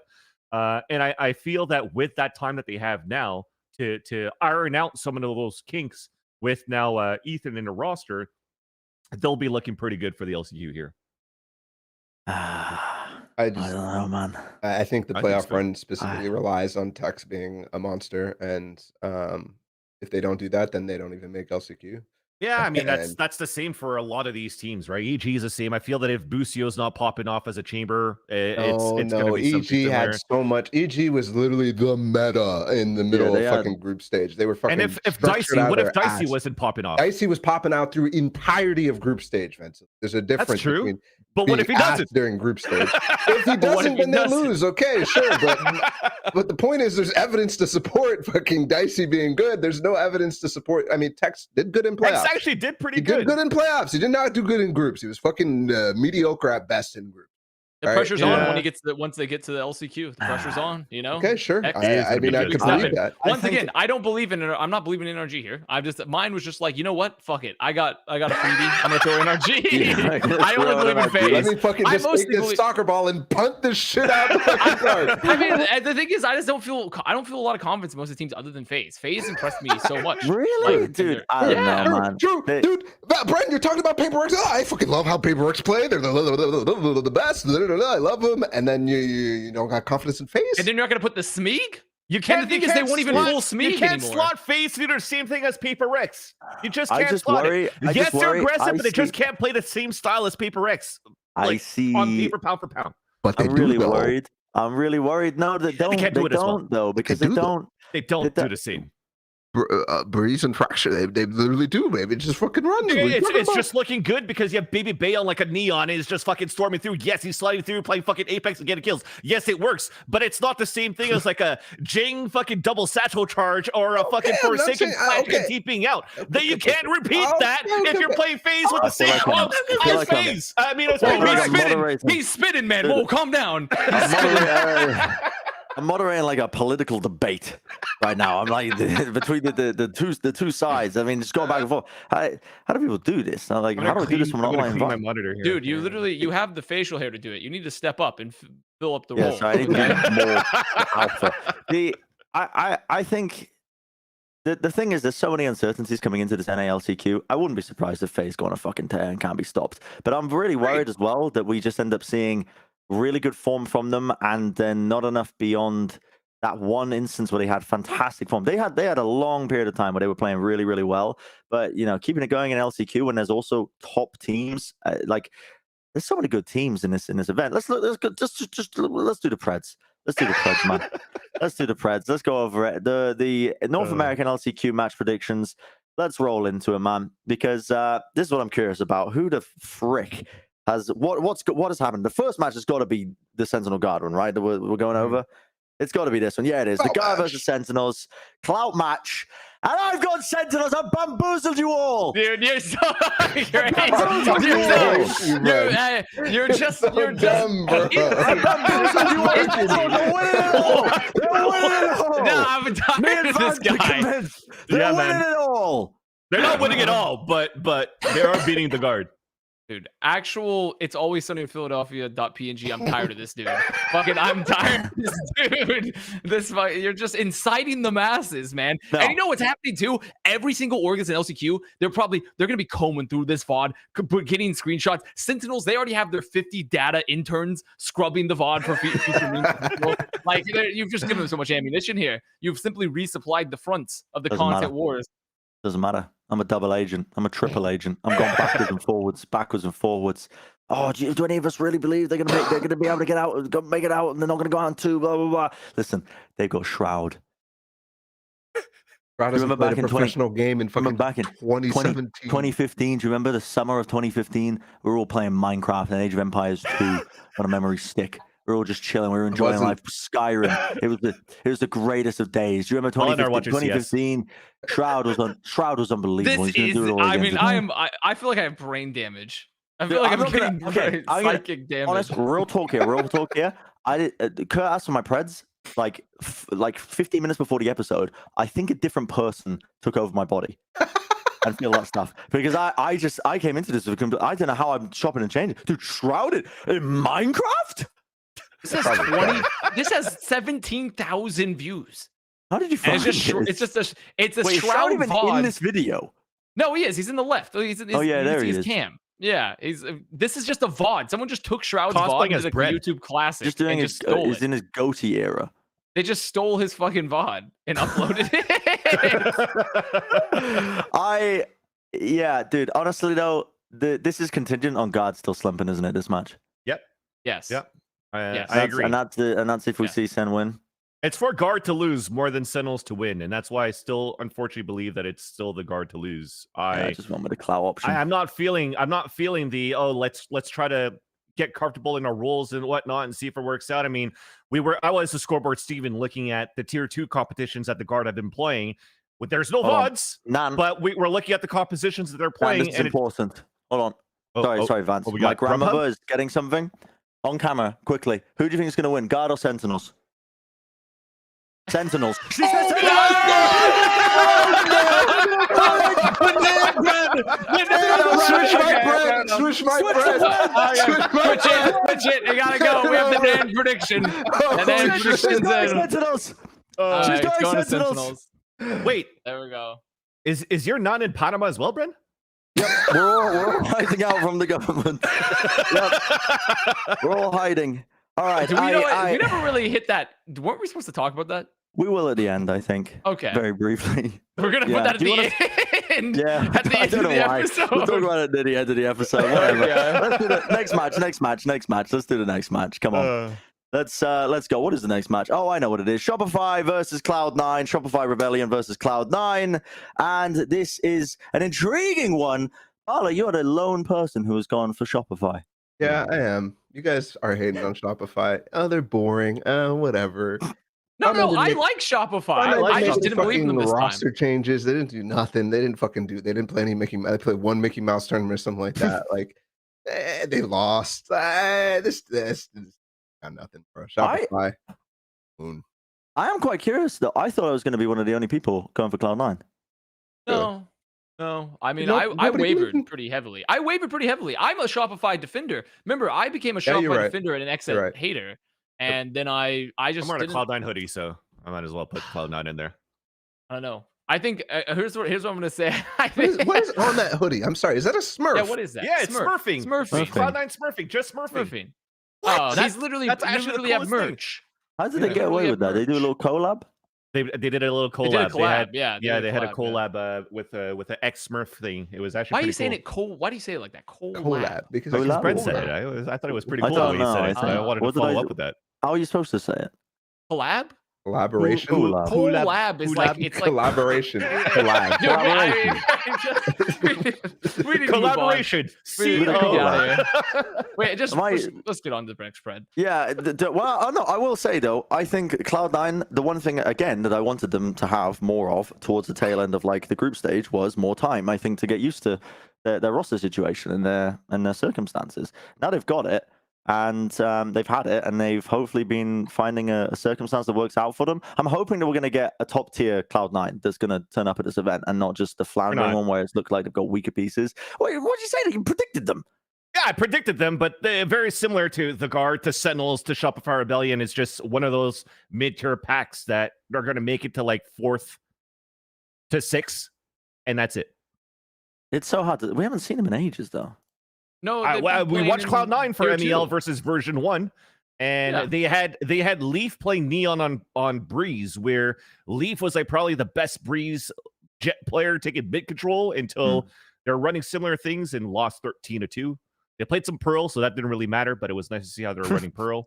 And then their third map, they looked like they were still able to play fundies, and I think that's what it is. It could get scrappy to a point where between SR and Cloud9, if you're still able to frag out, knowing Leaf could frag out, knowing Zeppa could frag, then they'll probably just win it by pure fundies. Okay, let's go for the next match then. This is going to be FaZe Clan versus Evil Geniuses. Big up. Wow. Okay, I'm the only one going with EG. I mean, you pred them to win. I did, really? Yeah. I mean, I predicted them all the way, but I mean, I suppose actually a lot of you guys did have a lot of faith in FaZe Clan as well. You just anticipate that the playstyle of FaZe, you've been enamored by Paper X. at a recent tournament. You just think it's But the I mean, future. that's nothing it's to not. do But with it. FaZe was good before. FaZe was fine. were good, before, yeah, was they were good. before Copenhagen. Like, and the thing is, they're paper not exit even was just to fully- convince you, Bren. That was the only reason. Sure. Yeah. Yeah. Also, I feel like it's because that's the big thing before FaZe of why I got some more confidence in this. That it felt like they finally are no longer. It's no longer the Baby Bay show. It's now they have a much more well-rounded roster. I think. Who's on the with team besides additions. Baby Bay and Dicey? Yeah, name me the other three. But they got Yeah, you're a big Poise. FaZe They fan? got Superman. They got Oh, Flya. right. They got Shanks too. Let's fucking go. And they got Shakes, Thanks yeah, to and they got content Shakes, creator. yeah, and they got Shakes, yeah. So, I mean, man. I don't swear he know. was on I that mean- roster for ages for them to even get into LCQ. No, Yeah. like they got the rise Yeah, points. no, off of them, didn't yeah, they? he was literally Yeah. just fucking sitting on the bench, Yeah. not Yeah. announced type of beat. Now they got Okay. two big fraggers with Dicey. I mean, and Fly Baby. was They got actually two. pretty good too. I'm not gonna lie, Yeah. Fly was pretty good during the return. Playoffs, Yeah. Yeah, Yeah. they're looking good. This team has momentum, man. They haven't like Mhm. outside of the exit series and who did they Dude, lose to in and the their upper stock bracket? price is up. Yeah. The stock price is up. Well, Their yeah, they're stock getting a price is publicly up. Yeah, because, traded now. because the traders are expecting the LCQ victory, so they're all like preemptively, pumping the stock Was it price. because Balla the and Connor children- fucking invested in it. The Listen, I children would they have to disclose my scammed position. all those years ago are now finally old enough to trade on the stock market, so they can scam them there as well. That part of it. Yeah, I think that's Finally it. They've opened all- up, bro. That was like a year ago. What are you Was it talking a year about? ago? I don't fucking know. Is there an Yeah, age I- requirement to trade on the stock market? I didn't think Yeah, there is. Can't you probably. just Yeah, buy you stocks? you whatever? need to be old enough to be able to have a brokerage account, which is probably the same age as a Really? PTAG account. Okay, I don't know with 21. Robinhood these days if you can just like essentially PayPal your some random dude money and he'll buy Well, stocks. of course for you you. can do that. Like, of course you can do that. Anybody Yeah. can do that. Yeah. I think I don't know. It's a bit of maybe not recency bias, but a lot of doubting on EG when they had a very close series against NRG, which was the thing that ended up knocking them out. They ended up losing to OpTic. They ended up having a close series, and at least the final map I think was split was 13-11, I think, but it was Against like it was on a NRG? nice edge. Yeah, against NRG. Yeah. And I think the team, they looked really good throughout the entirety of stage 2, in my opinion. They had good form. They had to drop every now and then, but again, no team is 100% consistent. I think they're going to be one of the big heavy hitters coming into NA LCQ. I agree with you. I fully agree with you. I just these are the two teams that, in my mind, are the favorites in this event. So, Mhm. like, hard for me to have an argument against, but I edge FaZe Yeah. slightly No, higher. I respect I just it. hope. Yeah, sorry. Go ahead. I didn't want to cut over. I have nothing more to say. Oh, just quickly, I just hope that I just hope that they don't get pigeonholed until like Baby Bay continuing to force to play Neon, for example, or maybe bring back an old Jet because I don't see any of these players being able to play, for example, a good Raze to be able to like do mechanically what the Rays could do at the international level that we see these Rays do at Masters 2. So if Dicey cannot perform getting at that, and then you don't have anything else in terms of like a meta comp, because Neon could kind of be figured out now, that's where I think is my biggest question mark on like a deeper run for FaZe or not. Is it a make it or break it? I think that's the thing for me. The lighting is getting progressively worse and worse in my room. If It's we go to a looking photon like shot, looks like it's you're getting in. dark. if I turn the saturation all the way down, Bren Now despair. you're just in despair now. I was Just thinking like that pure fuchsia, despair. like that tone looked like you're like in pearl, like some sort of aquatic. Oh, vibe, yeah, you yeah. know? I mean, well, the UK, this is like when it gets to this point, I mean, we got a bit of sunlight. Anyway, whatever. I'm getting off track again. We need to get into these. We need to get into these press. Final match of the NA LCQ that we need to predict is NRG versus the 100 Thieves.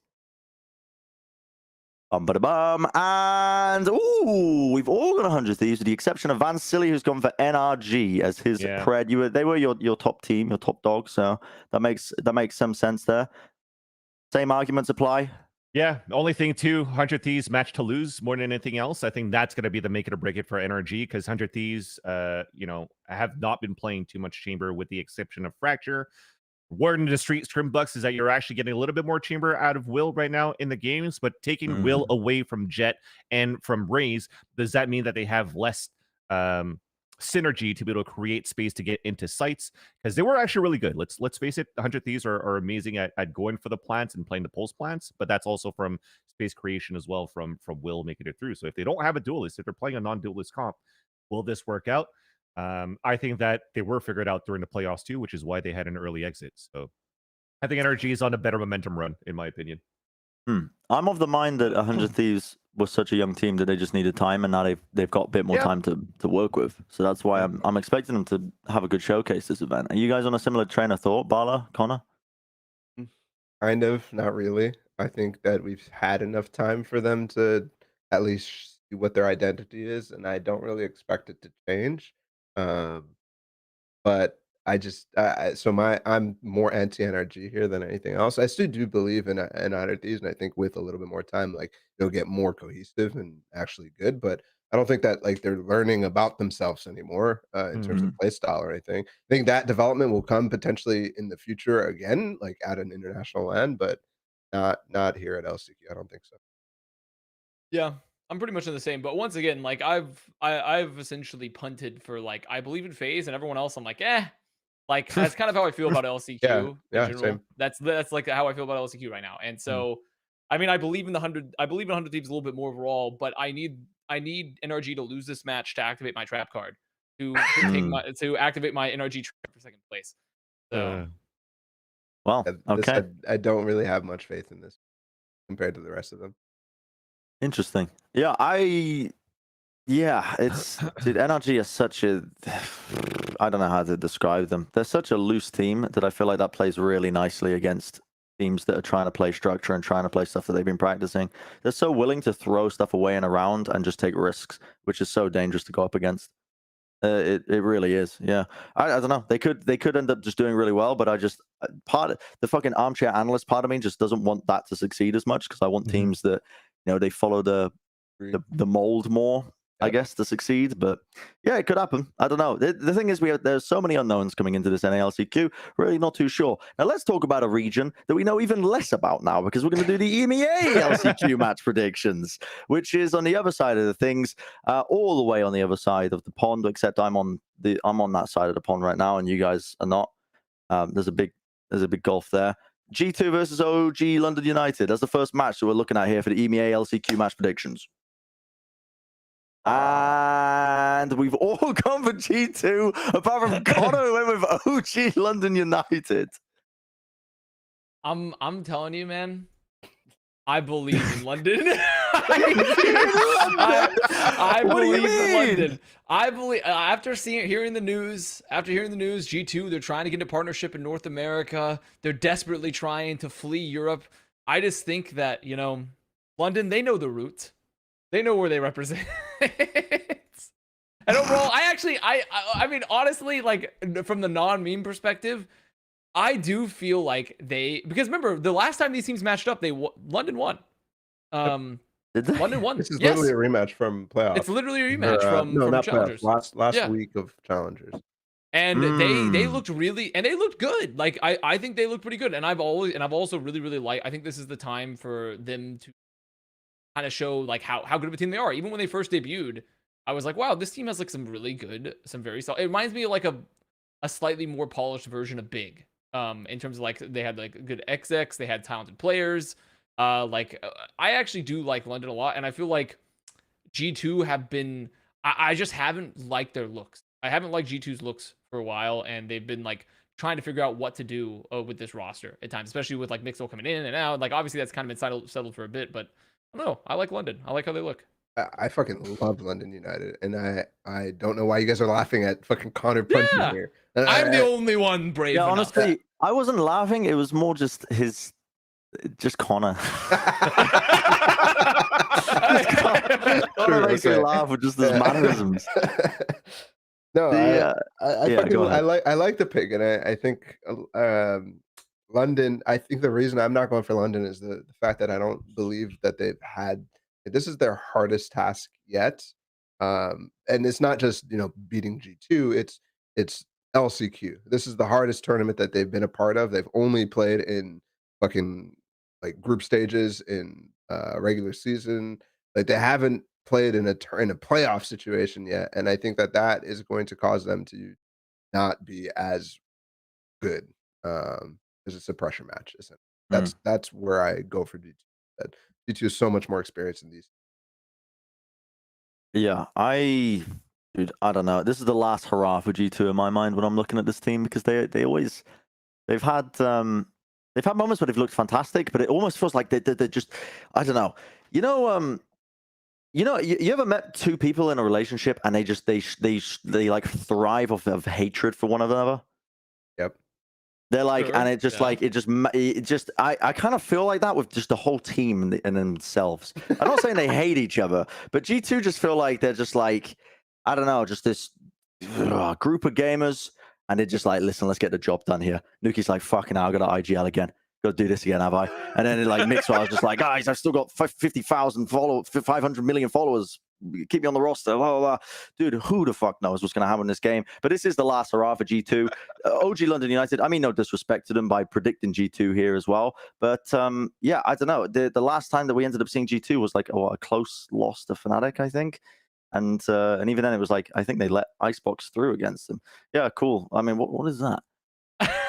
What am I looking at here? This is like the type of stuff I'd see retweeted by people that have like old Greek marble bust statue avatars on Twitter.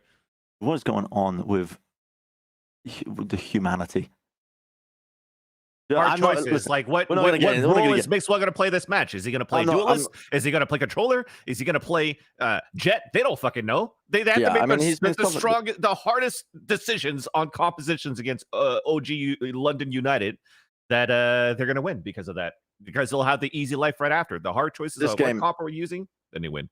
We need a new rule, like, is it clouted? And we need to just take the social blade metrics of like teams and players and culminate it into one big statistic. And if the matchup doesn't have a high enough ranking, then we just never talk about it ever again. And it's only they have to achieve a certain amount of clout. And then this podcast loses all relevancy. Yeah. And that's what we do. I think we could sell that to marketing agencies though. We could change the format, right? We're no longer about competitive like podcast discussion. We're selling marketing tools to agencies and be like, this is the clout meter you need. Yeah. That's where we go. Software development. Next match, it's Mech versus Ascend. This would have been an incredibly clouted match back in the day. I pressed the wrong button. Still... FaZe wins EMEA. Let's go. We're joking. We're talking NA again. Now let's do the Mech Ascend game here. And okay, we're pretty split down the middle here. Balla, of course, you're believing in Mech, no doubt. There. And Connor, you joined them as well. I had Mech, so. Oh, you did? Yeah. Oh, you're all alone again, Bren. Yeah. I am alone. Yeah. It was like a similar situation. Defend yourself. Me? Yeah. Okay. Well, so Ascend have actually been improving a lot more towards the tail end of their group stage. They stopped playing the funky comps as much, and they started looking a little bit more solid. Whereas I think, honestly, I don't know. At a point, they cut Zeke. Fucking trash. Yeah. Yeah. What's going on with that? As well? What's they found the missing link. What? Who's on that team now? Link. I hate that. Oh, you piece of shit. I was like, who is he talking about? He surely came talking about Link, but he was. God damn it. Zeke, I mean, it doesn't bode well, does it? No. It doesn't bode well. But I've also said over and over and over again how I just won't place my faith in Mech anymore.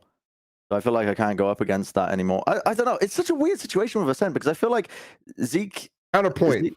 JD's on Mech now. Is that official? Yeah, pretty much. I've been living under a fucking rock, man. Pretty much official. I know we haven't like on roster moves, maybe whatever, but we're trying to take it chill. I mean, I have COVID. Why? Everybody's got COVID. Yeah, well, everybody's apart from me. I've got immune. I've just been playing fucking I've been Pokemon staying home, dude. I've been 360p. staying home watching you guys fucking work your magic. No, honestly, I've just been lazy. I'm gonna be honest with you guys. If you want to put any blame on the show being bad this week, just place it on me. It's all right. I'll shoulder it. I've been playing like Pokemon fan games and shit. I don't know. Anyway, my point is, at least when I was working from the presumption that Zeke was still in the roster and he didn't just like leave like a week ago, or inactive, was that I thought that this team had been making gradual improvements, and Mech just has been having these ups and down tosses and turns. It feels like on a week-to-week basis when I last watched them. And you never really knew which Mech was going to show up. They started looking a lot better, but a lot of it I thought came off the back of like Nats having a big resurgence in his performance. And I don't know.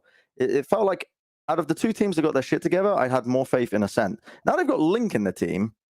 Don't know how I feel about that, to be honest, because I'm telling you right now, Link is going to struggle hard as fuck on this team. This is a chaotic team to play in. A very chaotic team to play in. And when you're leaving Team Liquid specifically because of IGL problems because there's never been a structured IGL.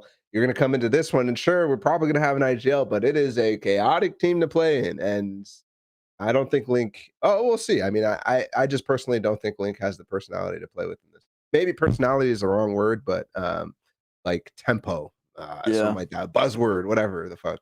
Also, bald buff doesn't exist anymore. I think post Copenhagen, we're living in a post bald world. Yeah, true. Yeah. True. That's why we kicked Josh off the show. Yeah. Yeah. We've said if anymore. you're follically challenged, you no longer represent a lot of value. Yeah, that's what this Valorant. break's for, actually, so that I get a hair transplant, so I'm not going to be kicked off the show. Yeah. Good. Can you guys tell? Otherwise, we'd be kicking you off, pal. Okay? I can't tell. I think you still have a great head of hair. Thank you. It's the hair transplant I just got. Anyway, next game. Let's go. Team Liquid. I don't really have much to say much more on Ascent. Team Liquid versus BBL. Let's get this game underway. Team Liquid versus BBL. And me and Balla have gone for BBL. Balla, okay, so I'm not gonna lie. When this game came up, I was like, again, Team Liquid, another team that I've got a lack of faith in. But I feel like you guys ever watch JoJo? You know how like stand users are attracted to stand users? I think with champions being placed in Turkey, you're gonna see you're just gonna see a lot of these teams just being buffed up. They're gonna feel fucking primed and ready to just go on a tear. What are you saying? I didn't understand a word that you just said. I understand what he said because I understand that. Bren showed me JoJo. He showed me JoJo the anime. Yeah, I'm talking anime. I'm weaving out over here. Oh, that's a good show, though. I was thinking fucking Northeption JoJo. I was like, oh, no. That's what I was asking. Either or, but now I get it. You probably have legitimate points as to why you think BBL are going to take this.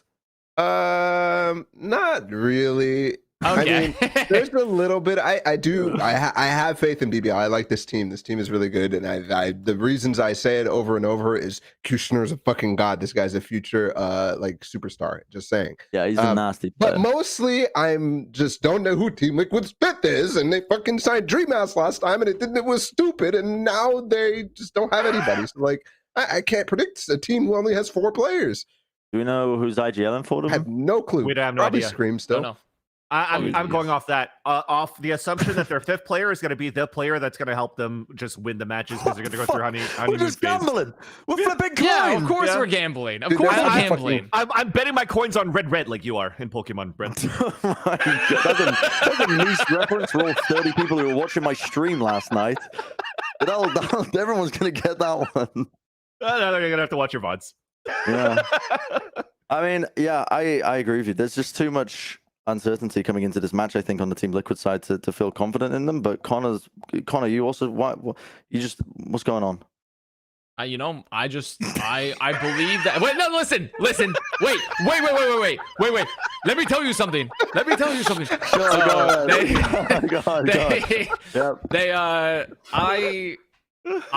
believe that there's no way Liquid would punt for their last chance here, right?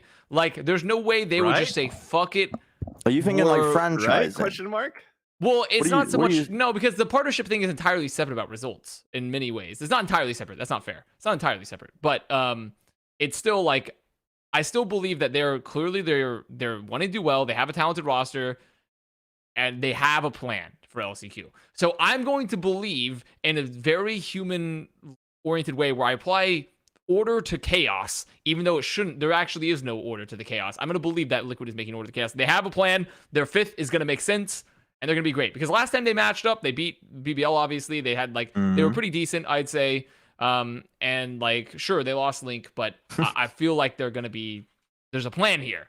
Surely the benevolent leaders of Liquid will have a plan I've seen patterns like this before. Scrambling. Nobody really knows what's going on with the team. It's looking uncertain. I don't know. Remember the last time these guys played? Oh, it's on the screen right here. It was a fucking really close game. BBL should have won. Team Liquid almost threw like 3 times, but they BBL choked. I think the 5th player is going to emerge and bring order to the chaos. He's whatever. They're going to find someone when they least expect it. You know, when one door closes, another opens. To be fair, last time they went before LCQ and they needed a 5th, they signed Navera, and that was a godlike fucking signing. Maybe they'll do it again. I just Liquid. Maybe they can bring in a I fucking. don't know. Maybe they fucking get Simple to transfer over. I don't know. Drop sign the Sentinels. Dude, hey, Stewie is he left CS:GO. He's streaming now, True, right? true. He used to play for Liquid. Whoa, Yeah, EG, yeah, let me pick buy him you up. real quick. Shroud's on Sentinels. Stewie, pick him come on. Yeah. I was gonna say Stewie's still under contract, but he was playing with EG most recently, I think, before he went to content creation, right? Yes. So never mind. Not still under Dude, contract. it's LCQ. You think Liquid won't drop the bag? They'll drop the bag. You think they will? No, I'm fucking. Of course, it's not gonna be fucking Stewie. Of course, it's not gonna be might fucking be. Stewie. You Dude, never know, guys. if it's Stewie, it's Stewie. if it is, that's the most. I mean, the clout. Finally, Europe will get just a bit of clout, just a little bit of clout. in an unrated game when the game was in beta, by the way, in Valorant. So Wow, dude, I'm you're the so next cool. fifth for Liquid. That's why I'm in the UK for this long. Guild You're in versus Panama. Navi. Sorry, yeah, I'm in Panama. Guild versus Navi is our final game of the EMEA LCQ Match Predictions. Let's get it underway. And it is a clean sweep of Guild. I mean, would we have it any other way? I think. I mean, we gotta certify this, right? This, yeah. Does it...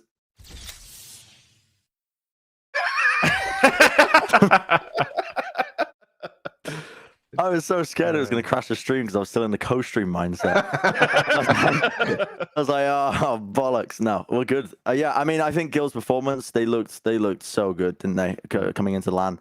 And now that Russ isn't active, we didn't really talk about that either, but Russ isn't active, and they've got Yassine coming back in for Guild as this kind of flexible player.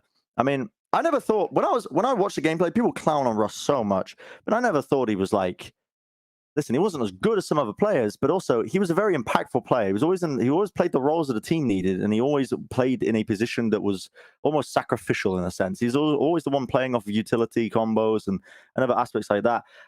Is Yassine a more talented player, pound for pound? Is it going to be that much of an upgrade? Don't know, but yes. I still think that. Yeah, I mean, Yassine is a good player, but I don't know. We'll see how the roles shake out with it. At the end of the day, though, from what I saw of Masters, it's undisputable. I think this team is one of the heavy hitters of EMEA LCQ. Yeah, with Russ, they should be Navi. Although I think that this isn't as clear cut as probably it. Come on, Navi beat them last time. I predicted Navi last time because I think that Navi is a much better team than a lot of people would think, just because they haven't really watched them much. Yeah, but they're the good. Guild went to Copenhagen, and they probably learned a lot from that. And I think that they're going to be really, really hungry to go back to champions and try also, again. aren't Navi potentially not having JD anymore, right? No, JD was on the team already since the beginning of the season. Oh, that's right. Yeah, I forgot about that. So yeah, I mean, either way, I still believe in Guild, like Balla was saying. I believe in Guild.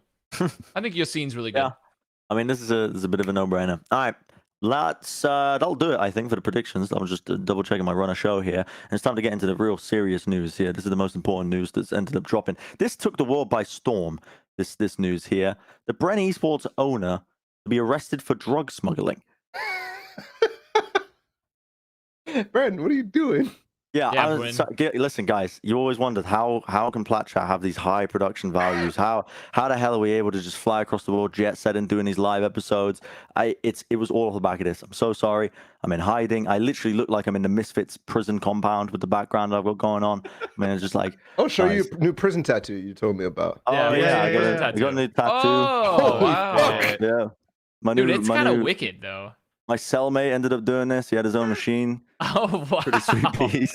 That's great. Not your cellmate? Did they did that with like a Bic pin? He took all the ink out. They just did that one. Ingraining this. We had to include this. I really have nothing to say other than. I have something to say. Fuck. Yeah, go ahead. I have something to say. The drug that he was smuggling was called shabu, and it's a mix of caffeine and meth. I was gonna say that. So like, who the fuck is like, dude, this meth isn't enough for me. I need a little caffeine. But I even love the code word. It's like, oh, you're some friends. You're like, oh, where can we go? Should we go eat? Let's have some shabu. And then suddenly you just go to get some real shabu and just go crazy. Yeah, well, there's shabu, and then there's shabu, and people will tell you don't go to the shabu. Don't do Shabu. Don't do drugs, by the way. Disclaimer. You may end up in jail like the CEO of Bren Esports. I mean, he's not in jail. Yeah. He's on the run, I think. Well, I mean, as soon as they catch him, they're gonna put him in jail. Yeah. Yeah. Bro, like, I mean, probably here's the like thing, though. death too, isn't it? Like If there's a serious anything- Yeah, offense up there? Philippines I are pretty think it's bad to the drug the dealers, death right? penalty, I think. It's Yeah. the death penalty. But like, Yeah.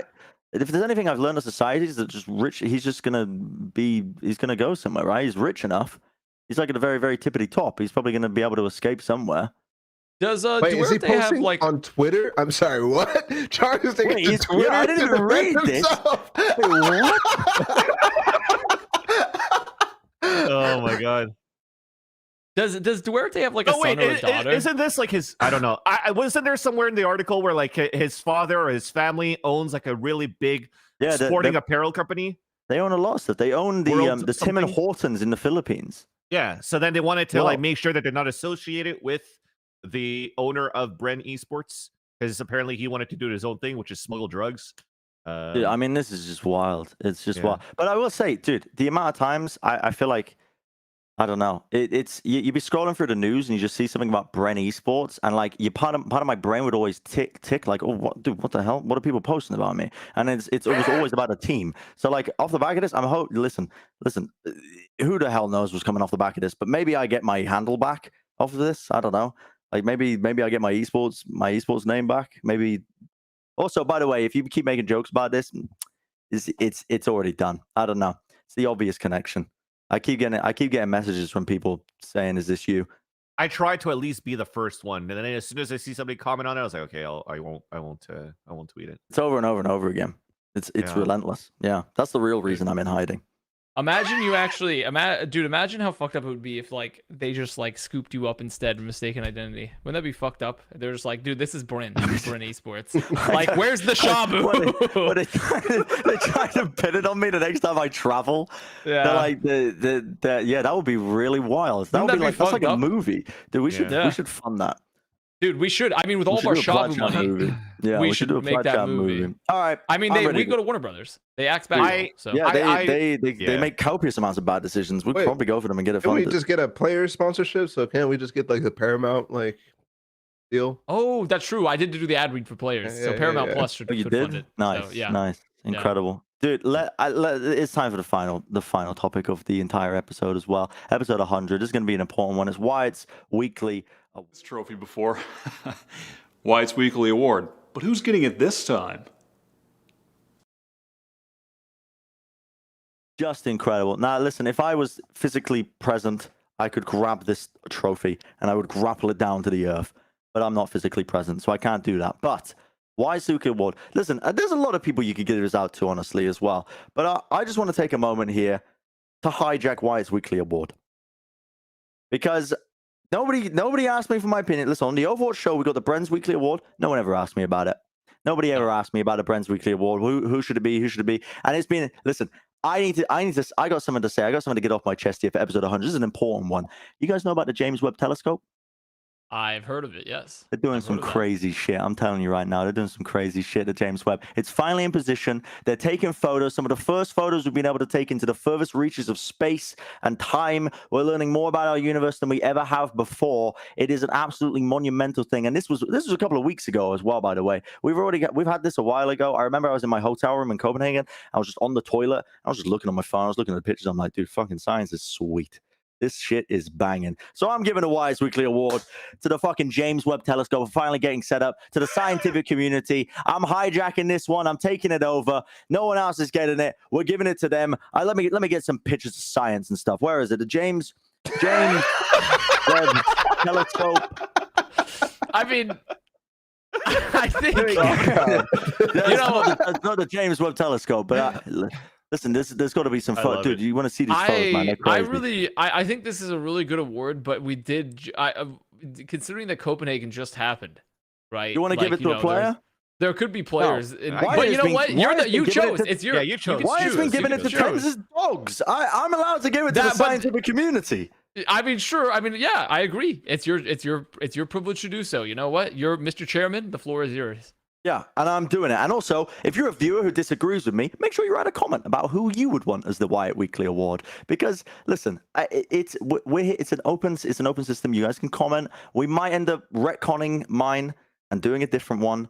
I don't know, for Valorant episode 100, Thank you very much for joining us, everybody. Little Timothy, make sure you comment as well. And make sure you let us know which agent you're going to one-trick now that Chamber's getting nerfed in the PBE. That's also very important. So I know to just, listen, if I see you, and I know all of you by name, so I see you insta-lock and 7, I'm dodging that game. I ain't playing with you. I'm just dodging it. Yeah.